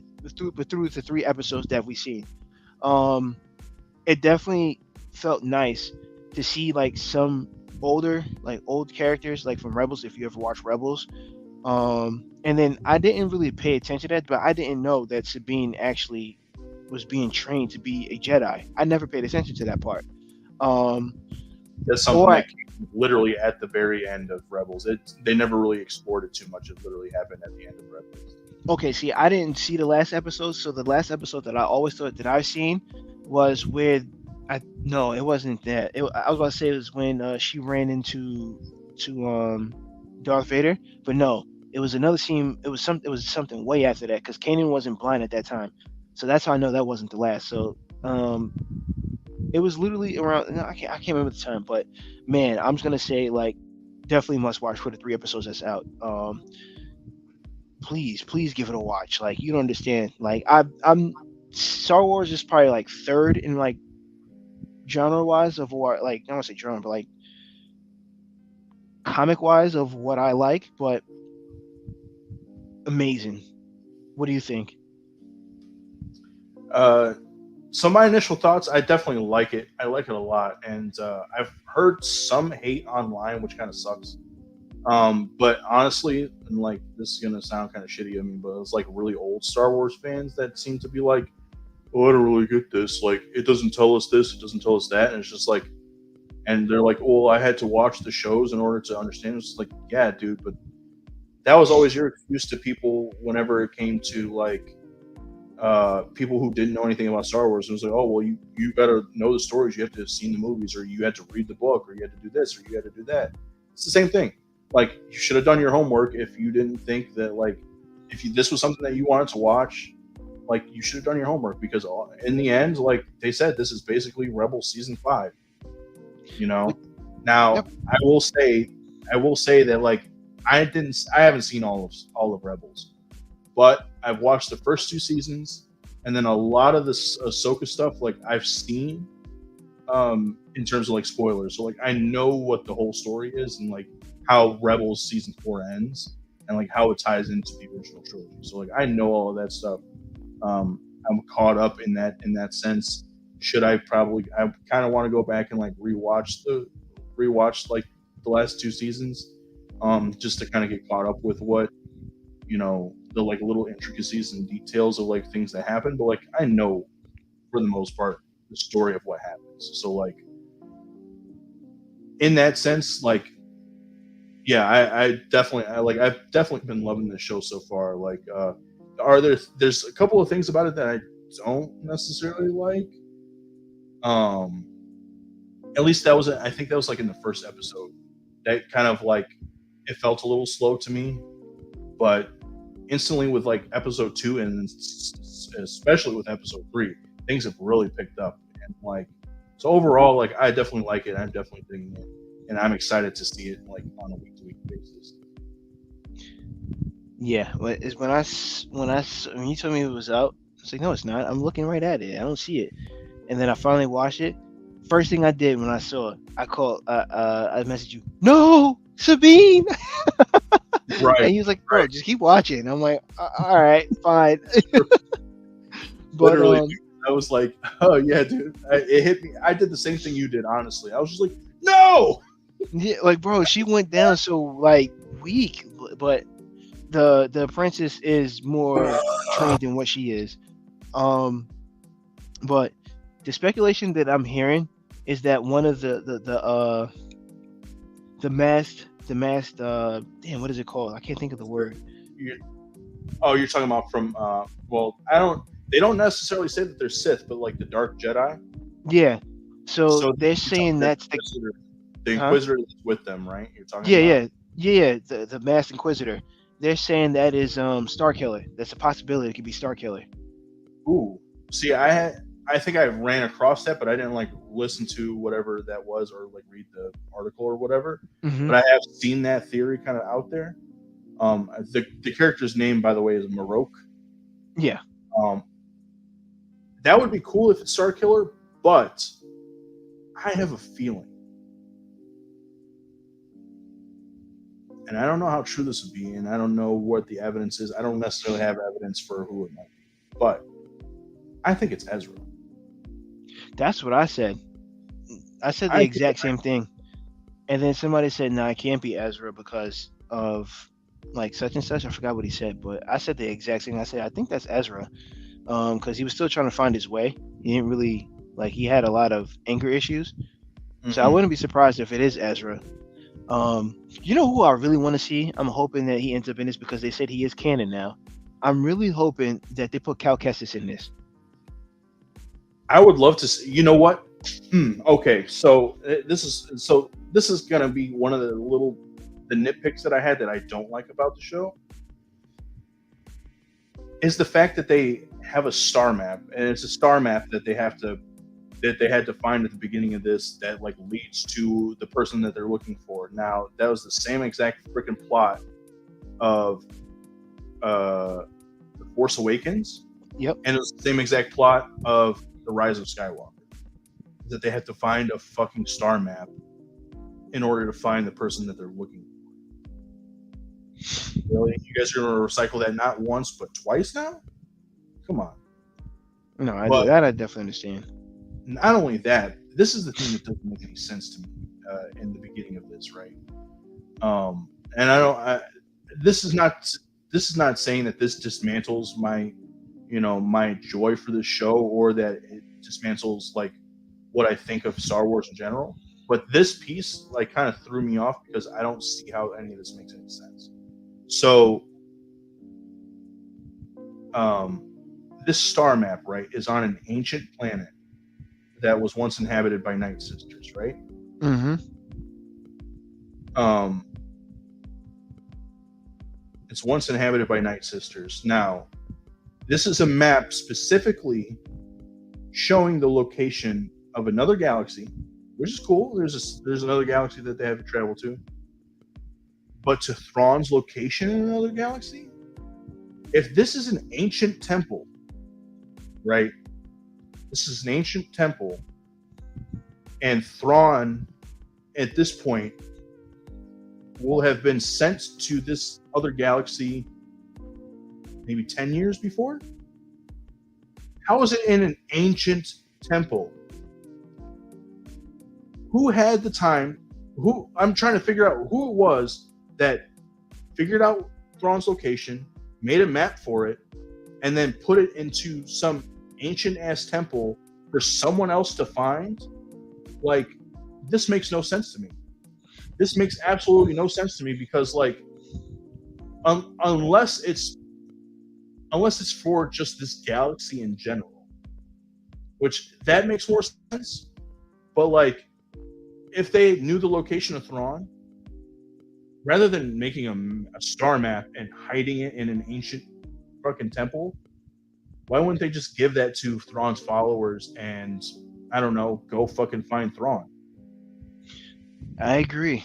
That I can see where you're coming from, but then again, I can also see the part of why they went to do that. But like you said, who made that map for them to Right. go try to find, or even know where that shit is at? Even though that fight scene was pretty dope in the first episode. Oh, it was. And all the, like, so again, like I said, I don't want this to dismantle my joy of the show, because it's not. It's not in any way, but it's a really tedious little thing that's just like, huh? Yeah, I agree So with you. so the only thing that, so they, maybe it's with the wording of how they said this. So like, they're basically saying, like, everyone in the show is like, this is Thrawn's location, this is Thrawn's location. Now, if this is specifically Thrawn's location, that makes no sense. But if it's a map specifically to this galaxy and they're speculating that Thrawn will be here, that makes more sense. Agreed. But that's not what they said. What they said was, this is Thrawn's location. So that's telling me that somebody knew Thrawn's location, made a map about it, and then put it in an ancient temple, hid it in an ancient temple for somebody else to come and find, only for them not to find it because somebody else happened upon it, because they captured that person, got the information out of them, and went and got it themselves. Like, they don't say that this is Thrawn's location. Say this is a map to another galaxy. Nobody's ever been to another galaxy. They've only been in this galaxy, and we think that Thrawn will be there because of I can't remember what they're called. Are they called pungles? I don't remember. It's some the space whales that fly in hyperspace. Like, this is where they migrate to. Mhm. So that makes more sense to me. If you were to put it to me that way, give me that description. But this is Thrawn's location. How the fuck do you know? And who made this map instead of just, hey, you want to know where Thrawn is? I can show you how to get to it. Yeah, agreed. I agree. But all that aside from that, everything else in the show is really sick. Like, I like all the callbacks to Rebels. I like the callbacks to the prequel trilogy, which was like there's a scene when Shin Hati, so like the young dark Jedi apprentice, is on Lothal and she's searching for Sabine. She uses a probe droid to like look for him, and then it comes back and she's like in the wastelands, and it comes back to her and she gets like the location of her and shit. That is like a direct tie into episode 1 when Maul sent freaking probe droids to go find the Jedi. Man. That one instantly to me was just like, oh, it's from episode 1. It's so cool. The way that Ahsoka fights in some of these, like, it definitely harkens back to what Star Wars was meant to be, which was like Jedi are supposed to be like old samurai, and having a lightsaber fight was like having a samurai battle, which was really cool to me. Another thing too is that which makes it even funnier, is that it also ties to the Clone Wars too, is because if you see, Ahsoka's fighting a lot of robots. She's not fighting humans. She didn't. I don't think she's fought one, from what I remember. But everything did she fight Shin Hati or no? I don't think so. Not yet. She was close. She was about to, but she took off before when she stabbed Sabine. She took off before she got there. Mm-hmm. Right. But as of right now, from what I remember, no, she has not fought a human yet, but she fought majority robots. But she violated those 6 that was there at the beginning. Yeah.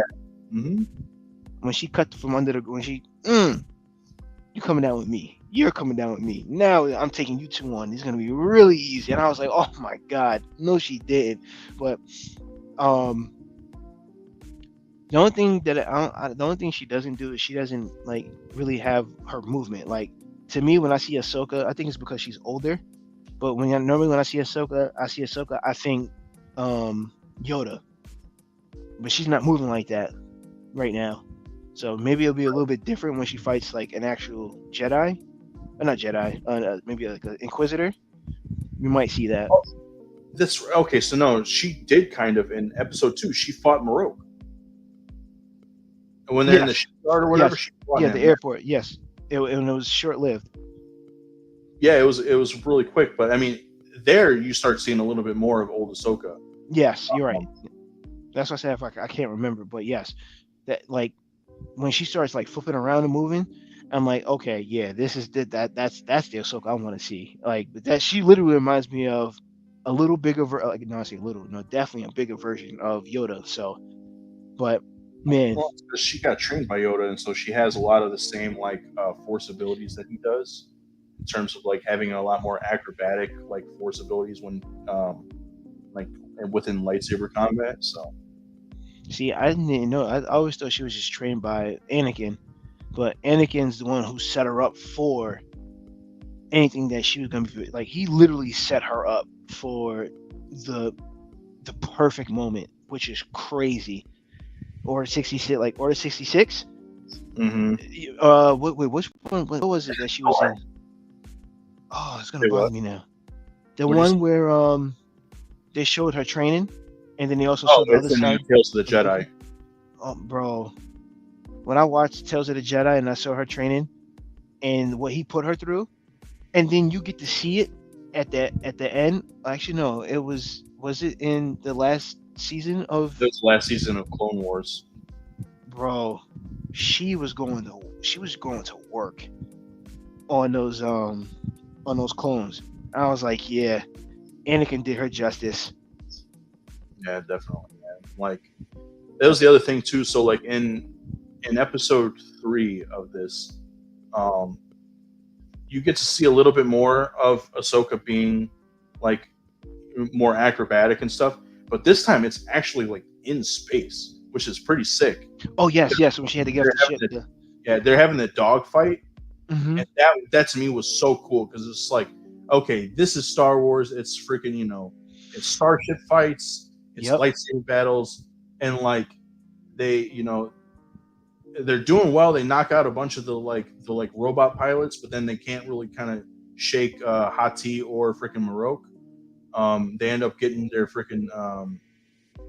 ship disabled, and so while like Sabine's like fixing the ship, she's like Ahsoka's like, I'm gonna go buy you some time, basically, and goes out into freaking space in a spacesuit and is like dodging freaking laser fire from the ships. Mm-hmm. She's freaking like shooting them back to them and stuff like that. She's like doing flips, trying to like, move out of their way and stuff like that. That was pretty sick, dude. Like that's the kind of stuff like she was doing that in Clone Wars, and like you get to see Yep. that like in this show. So that's pretty sick. That's Um, that's why Ahsoka was my favorite in the Clone Wars because she was even as a kid and they gave her like the time period of what they gave her. 14 years old, she's doing like 14. No, she wasn't 17. She was like 14, 15 when she was doing all that stuff. Well, and that's when she had one lightsaber. She didn't have two yet. So I was like, right. yo, this little girl she's dope. Like she's probably the best character on this show right now. And she's matching up against top tier characters like Obi-Wan, Mace Windu, Anakin, Yoda, like we said, Plo Koon, Kit Fisto, and she's matching up to that type of talent, which is great. Like she had the highest potential in that time period, outside of course Anakin, which we all know what happened to that little prick. Right. Um, but yeah, like I was so happy. I'm so happy to see this show. Like I've been waiting for this to happen for a while, and when I finally got it. Yeah, man. Like, so what do you think of the Dark Jedi? What do you think of them? What do I think of the Dark Jedi? What do you Yeah, mean? just like their introduction and like kind of, even though there's still a mystery of like who they are, they at least know who one of them is. at least Hu Yang says that he knows who the one Oh is. yes, the older guy. Yeah. Right. Um. He knows who Balin Skull is. Yo, his entrance was there. No, him and his apprentice entrance, fire. That's Oh yeah. what really caught my attention too. When he was like, "Wait, you're no Jedi. The Jedi such and such has died like a long time ago." And he goes, "You know what? You're right." I was like, "Oh, that's what I'm talking about." You're So right. You're no Jedi. And then yeah, just they go drilled it ham right to his, on everybody. yeah, it drilled him right to the heart, and it just went to work. Um, that was beautifully written. Like that was perfect. That was a perfect entrance to the to the show. So like we have like, all right, now we know who some of the villains are, or like, but I loved it. Like I love the entrance. So it's nice to see like we're getting to see like one like more Inquisitors, like Dark Jedi, all that. So like I really feel like I don't think did they have Inquisitors in Rebels. I don't remember if they called them Inquisitors. And Rebels, yeah, They did. Okay. yeah, like the Grand Inquisitor was like one of the main villains for the first couple of seasons. Yeah, he was Because he also was he was working actually a, Ezra. he was a Jedi too. No, he wasn't a Jedi. He All was. no, all of them were Jedi. At one point, they were all Jedi. So you know what's funny? They were younglings or temple guards or whatever. They at one point they were That's all what he was, Jedi. Temple Guard. So I was watching something where they showed like 50 Jedi, or I think it was 50 Jedi that survived Order 66, and a lot of them end up like I realized at least half end up becoming Inquisitor, either like part of the sister or brotherhood, like in Inquisitor. So I'm like, damn, that's actually I didn't think about that. Like Well, how many people? there's like 10 of them, I think, because they all have like their named. Well, there's a Grand Inquisitor, and then there's like The fifth, first like brother, second sister, third sister, fourth brother, I think fifth brother, sixth sister, like so many of them. And then obviously you have, I think her name is Reva from Obi-Wan. Yep. She wasn't like one of the sisters or whatever, but like she was part of that group. She was part of the the Grand, or she was part of the Inquisitors. And then now we have like Marok, who's seemingly an Inquisitor, or who may have been an Inquisitor, or maybe. Oh, there was the other Inquisitor that was in Tales of the Jedi that Ahsoka killed. Yep. So that was somebody else too. So like, there's definitely like a lot of them that there's definitely at least 10, possibly a few more that we know of that became Inquisitors, and now we know that there was at least one that became a mercenary. Because that's what they say in this, is that they're mercenaries, right? They don't call them Dark Jedi. Mm-mm. We keep calling them Dark Jedi, but they're not. They're also not Sith. So No. like, but they call them Jedi as mercenaries. So that's definitely interesting, and I wonder if that has something to do, obviously, with the coloring of their lightsabers, because they're not red, they're orange. And we haven't seen orange yet in any of the live action stuff. No, we haven't. So I'm assuming that maybe that has something to do with their place in the Force, where like maybe they were trying to corrupt their kyber crystals, but it didn't fully take, maybe. Because that's the way that you get a red lightsaber, at least in canon now, is that you bleed them, bleed the lightsaber of its, former like Force, attunement, and then it's red. I thought you don't get your red lightsaber until you turn on your master. No, that might be something that's like older canon. Actually, in older canon, like in the legends or whatever, the way that you got a red lightsaber was it was synthetic. It was like a synthetic crystal. It wasn't a full on, like, it wasn't a live kyber crystal. So since they were like fake or whatever, because the Sith are like not contradictions, but like they're like contrary to the Force, more or less. Like they seek to control the Force instead of letting the Force flow. They created their own kyber crystals and shit, so they were synthetic. That was old legends. now in canon, they made it to where in order to create a red Sith lightsaber, you have to take another, like a Jedi's kyber crystal, Mm-hmm. do it with all of your hate and pain and like anguish, and basically bleed out its attunement, and that's why it becomes red, is because it's bleeding. And then like, the reason why Ahsoka has white lightsabers is because she's taken those crystals, the crystals that have become red crystals that were bleeding. She like heals them of their of like all of that, and then they become white. I gotta read more into the crystals. I've seen something about that. Like it was like it might have been a year ago. I was actually learning about like the different colors of the crystals of the of lightsabers, and a lot of it was very interesting. Because I would have never guessed that. Like, because of course, the most popular colors at that time was green and blue. Well, green, blue, and red. Specifically green and blue for Jedi, and only it was supposed to be like only a select few can get the color green. Because you had to be like the most pure or something like that. But It's not necessarily pure. It's again, it has more to do with like your place in the Force. So like, or in terms of like your connection to the Force. So like, green is typically Jedi's who get green crystals are they're much more attuned to the Force and allowing themselves to like flow with like the living Force. You know what I mean? mm-hmm. Whereas like it became canon to where with the blue lightsabers, the way to get a blue lightsaber was basically you were more of a somebody who utilizes the Force to fight, and like you're more of a protector, you're more of a guardian and stuff like that. So that's why you had like a blue lightsaber. So like the lightsaber would turn blue if you're much more of like a Jedi Knight, like a fighter, somebody who is on the good side of the Force but utilizes it to protect people. Mm-hmm. Whereas the green is a lot more like you have a much deeper connection to the Force.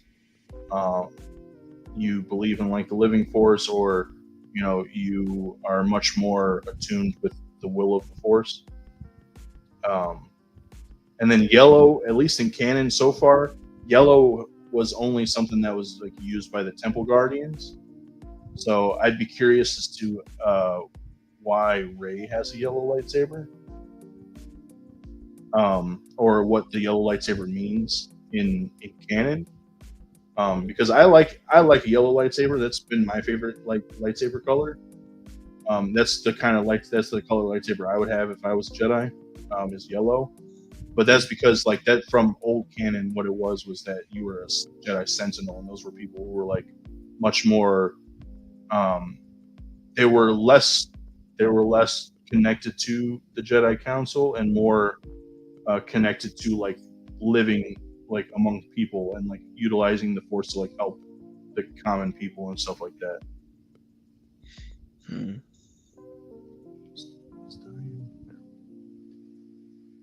But we just kind of went off on a tangent about lightsaber colors and stuff. But yeah, we did. I'm sorry. It was.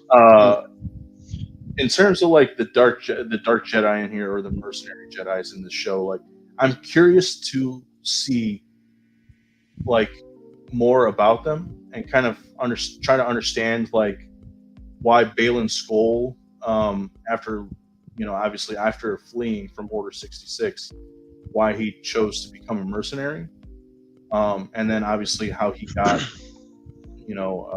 an apprentice who he still calls, if I'm not mistaken, he still calls Padawan. So he's still following some like Jedi philosophy too, because like she has like a Padawan braid. Mm-hmm.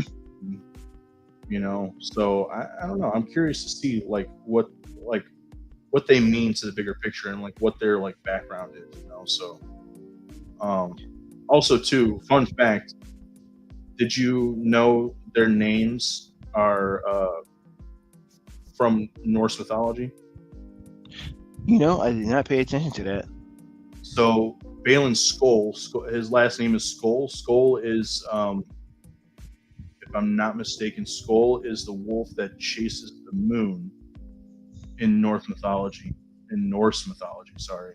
And then Hati is the wolf that chases the sun. And it's told that in Ragnarok, at the end of the universe, or at the end of the world, Skull and Hati will consume the sun and the moon. So I'm wondering if that has anything to do with what this story is going to be, like what the story is going to be in this. Because also too, within Ahsoka, like at the end, in the end credits, the way that they have the writing, it doesn't look like it's normal Aurebesh, like how they normally write in Star Wars. Mm-hmm. It kind of looks like, it almost looks similar to like Norse runes, or like old Nordic, like, you know, letters and stuff. So I'm curious to see like the ties to Norse mythology, especially because like in Rebels, you know, there's those two wolves from Lothal, right? How they have the big black wolf and the big white wolf. Yeah, that's also reference to like Skull and Hati, because Skull is the black wolf and then Hati is the white wolf in Norse mythology. So there's big ties and big like signs of like some Norse mythology in this, and I'd like to see like exactly how it like ties in, or if it has anything to do with like where the story's going to go. interesting. You know, I don't really pay attention much to Norse mythology. I wasn't really a big fan of Norse mythology. I think that's that's another reason why I hate Thor. But that's definitely interesting to know. I never knew that.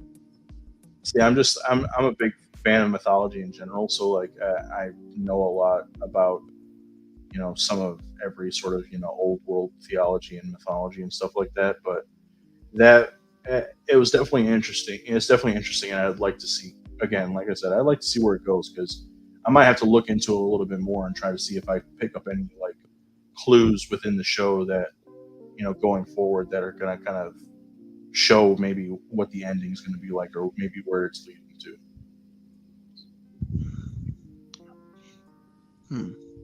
Now you about to make me go watch Rebels again so I can pay attention to like certain parts. You know, like I said, this shows, if it's done anything, it's made me really want to like go back and watch Rebels again, or at least pick up where I left off, because yeah, I definitely want to get like the little intricacies of like the things between the characters and stuff like that. Same. Which, you know, we didn't really talk about it too much, but like as far as like the ties back to Rebels and stuff like that, like we get Harrison Dula like episode 1. You get Chopper in episode 2. Chopper was freaking hilarious. Talking to Hera and shit, their little back and forth was so funny. Chopper's like, "Did you touch my stuff?" And she's like, "No, it's there. Just like look for it." And he's just like, "Oh." And then I didn't. You know what's funny? And then Hera and it had to be Kanan, because that was the last person she was with. They have a child. Right. That's the other thing. Like, who does she have this child with? Yeah, that's what I want to know. Like, is it Kanan? Because the kid looks like he might be too young to be Kanan's child. It had to be. You think so? Like, I mean, the kid looks like, if I remember correctly, the kid looked like he was only like 4 or 5. Yeah. He's been dead for like longer than that. So like, it might not be Kanan's kid. But the other thing, human. The other thing that was like weird to me was just like, if this kid is like, if this is her kid, which I'm assuming it is, why doesn't it look like a Twi'lek? That's what I was thinking. Like, all right, so it's not a Twi'lek. They look, bro. Right, like the kid looks human. Doesn't have any, like, he doesn't have the tendrils. He has hair, like, so yeah. If it is like, if Hera is her, or is the kid's mother, why doesn't it look like a Twi'lek? You know?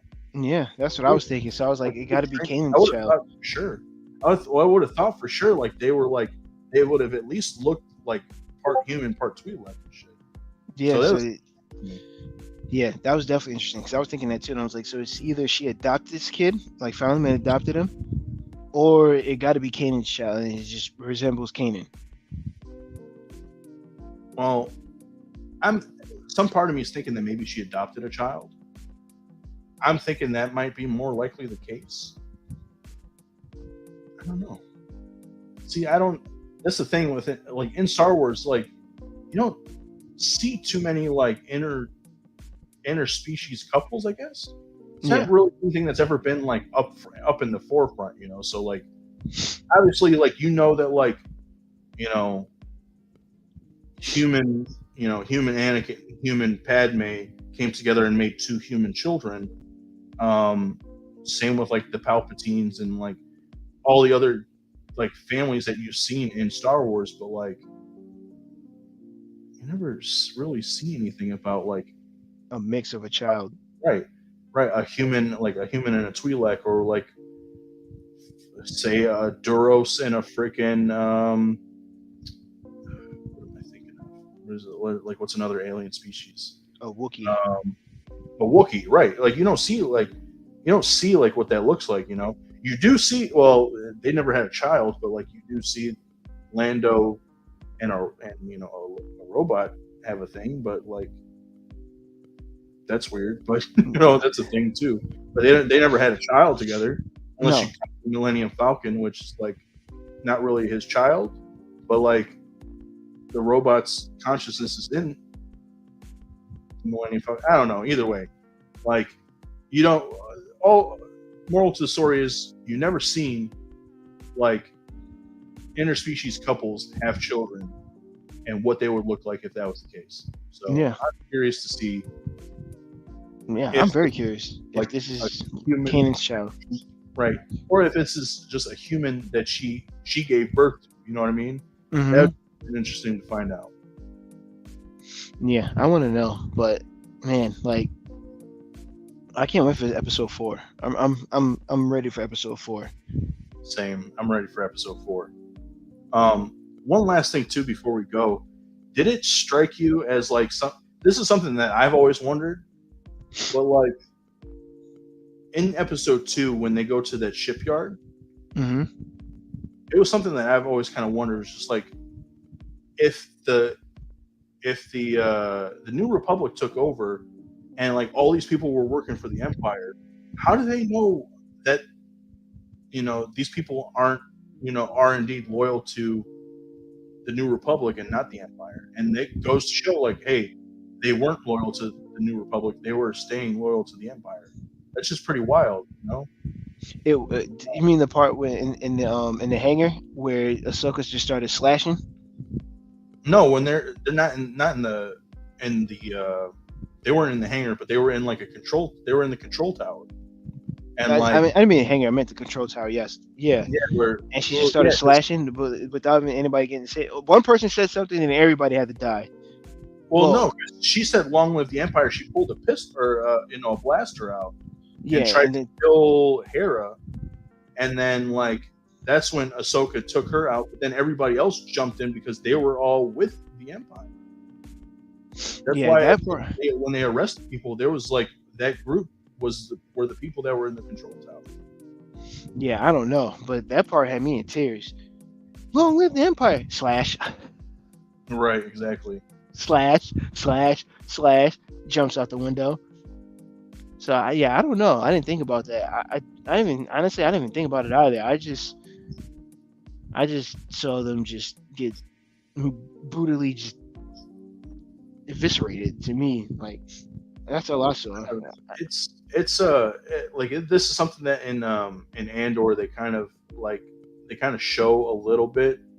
Because Andor takes place while the Empire is still reigning, obviously, but like they show what it's like for people who are sympathetic to the rebellion.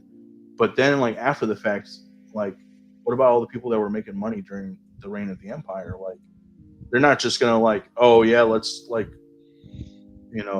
keep working for the Republic or whatever like that. Like yeah, obviously they will if they're getting paid or whatever. But like the fact of the matter is like their economy just completely dropped because it's new, a new credit system and like all this other shit.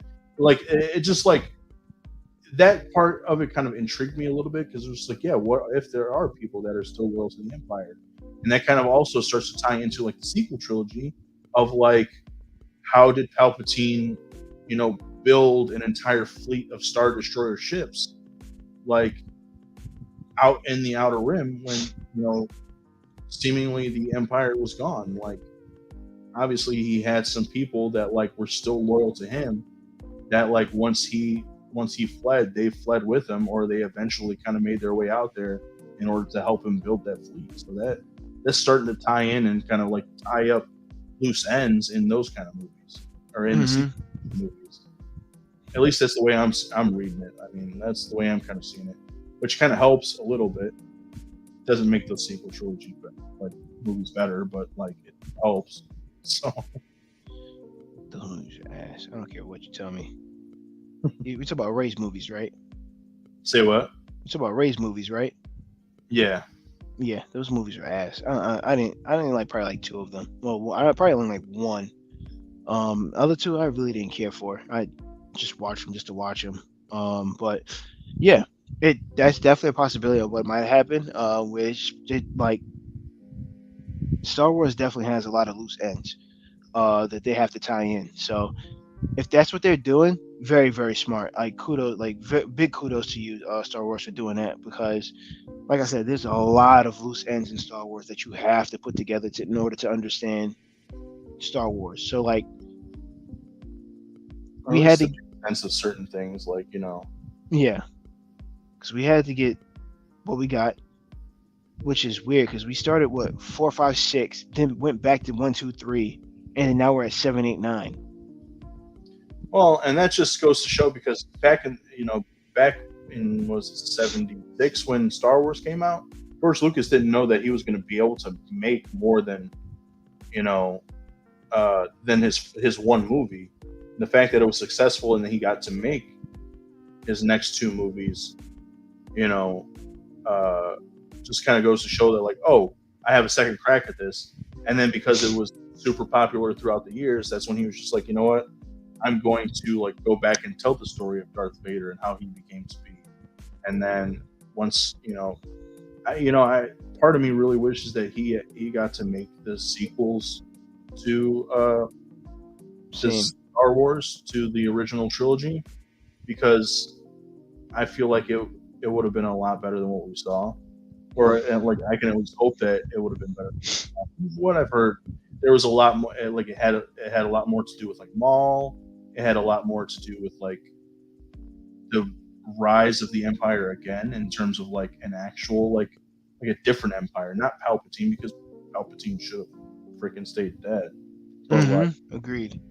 in terms of like the rise of like the Sith again, basically, the Sith coming back, or like a different evil, and maybe they weren't necessarily Sith, but a different type of evil, which they tried touching on in like the Last Jedi, but they didn't follow through with it. So, but Yeah. either way, so I mean, overall, Ahsoka, definitely love it. If you're Star Wars fans, or if you're a Star Wars fan, I would give it a watch, especially if you loved Rebels. Or if you just love Ahsoka Tano in general. She is such a great character, and played by Rosario Dawson is just like awesome. I love it. Any final thoughts? No, just like we said, it's definitely a must watch, especially if you like Star Wars, or I should say love. If you like Star Wars, you like Star Wars. If you love Star Wars, definitely give it a watch. It's going to be worth what the 30, 40, 50 an hour, whatever time it is that they put up there. You'll like it. I haven't had one. For me, I haven't had one. I haven't heard one bad complaint yet. So give it a shot. Oh, yeah. So definitely go check it out. Check out Superman. If you haven't had a chance to, go watch TMNT Mutant Mayhem. Please go see Blue Beetle so it makes some money. Flash is on Max now. If you choose to watch it, at least you don't have to necessarily pay for it like I did. You got anything else before we tie this up and get on out of here, dude? Yes. So recently, on Netflix, we got from my anime fans. Nice. Forgot about Yes. this. Definitely, definitely. If you love One Piece, live action is out on Netflix, and I'm not gonna lie, I don't like certain things of it, that they changed, but it's actually really good to see. Like I enjoyed it. It's only 8 episodes. It stops at the 8 episodes, and it's really solid. It's really solid. So definitely go give that a watch. Maybe we'll talk about it. I don't know if you're gonna watch it, but maybe we'll talk about it I'll next definitely time. go check it out because you know me, I haven't seen really much of One Piece in general. So like, I'll give it a shot, and maybe it'll make me want to go back and actually watch the show. So the actual show, the actual anime. I'll tell you one thing. They definitely did my favorite character right though. Like that's the only one I really care about. Is they did, Zoro, yeah, they did Zoro right. cool. That's my favorite. Luffy's voice, it don't hit the same to me. It don't hit the same. Um, like, but what they did, they really nailed down on the first arc. I guess you want to call it the first arc, and they did a great job with that. Like, it like kind of like we're trying to like push through some things, which I understand because um, One Piece is very freaking long. If you know, you know, and it's still going. So definitely give it a watch. It's really good. I like it. Like I said, there's certain things I don't like. Yeah, but yeah, that's it. That's all I had to say. I had to put that one piece of information out there. Perfect. Oh yeah, and Boruto is back, manga wise, not anime, manga wise, and I need to go catch up because I haven't read it yet. I wasn't going to read it. I was just gonna wait for the anime to come out, but Boruto's back. Is this the Time start of skip. the time skip? This is Okay. the start of the time skip. Perfect. Yeah, Excellent. literally. Like it. Oh, and they canceled. They was gonna bring back Naruto again, and right now it's like on the fence. I don't Bring know it what they're back. gonna do. I thought they brought it back with Boruto. I thought that was the whole point. No, so what they were gonna do is they're gonna bring back Naruto for its I think 30th anniversary, and they're gonna have like a special episode or probably even bring it back, and they canceled it. Huh. That's little anime news that I was gonna share like probably like next week, but it was like the perfect time. So, but yeah, One Piece, definitely go watch the live action on Netflix. And Boruto is back, baby, and I'm excited because they look pretty cool. They look futuristic, like what you would see what they're wearing in like Japan now is what they're wearing right now in the manga. So it's pretty dope. That's pretty interesting. Yeah. I'll probably have to go check it out then because I think that was when I started watching and getting into Naruto too. Was after the time skip, so like I probably have to do that. Oh yeah, no, I'm not gonna lie to you. That was that. I no, I can't say that. I didn't. Well, I didn't finish Naruto, but I ended up watching the time skip, and the time skip was beautifully written. Like I love Shippuden. I like parts of Shippuden too, or at least the parts that I've seen. I've seen all of the first series of Naruto too, but I'm talking about like I think when Shippuden was being written in the manga, that's when the original series was like still airing and stuff. So that's when I originally got into Naruto, was while the time skip had taken place. So. Yeah, But I came in. I came in right before the time skip. My cousin put me on. My cousin put me on. He told me like he even told me to read the manga. He told me why this is the anime. Like you want to watch it? You want to start out watch anime? Like really get into it? Here's what I know you like. And he threw Naruto at me, and from then, loved it. I mean, everybody watched Dragon Ball Z. So, but my real like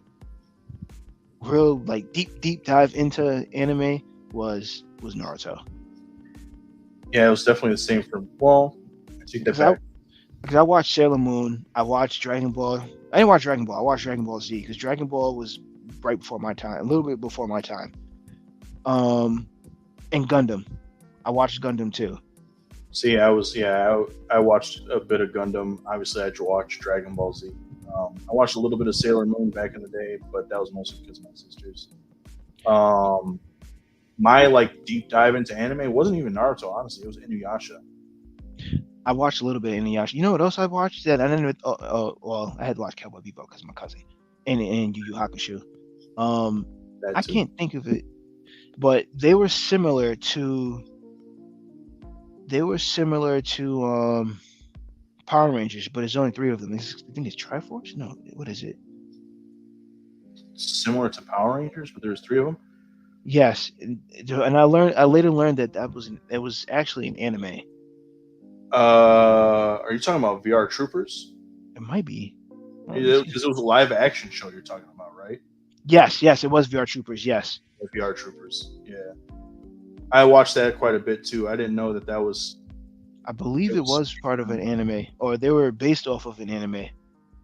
Here's, yeah, I think so, or it was based on a manga or something. But like here, I'm gonna show you something that I knew I was starting to become a weeb when I freaking started watching this. Let me come back. Hang on a second. I'm gonna show you real quick because this was an old Toku series that became an anime. Maybe it was an anime first. I don't know. Where is it? Where?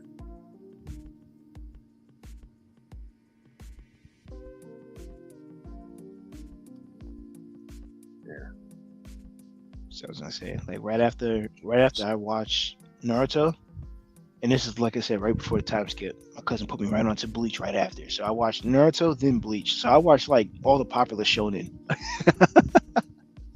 Literally, I watched all the popular shonen. Why does that look familiar? Kikator, bro. They had this had a show on Adult Swim. I feel like I watched this. It was so cool, man. It was basically this guy's is an android, and he could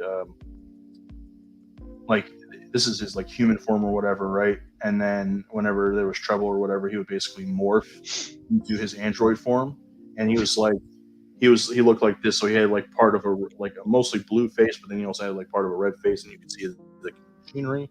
There's also like a buddy of his that he had that was like half, I think he was half red and half blue.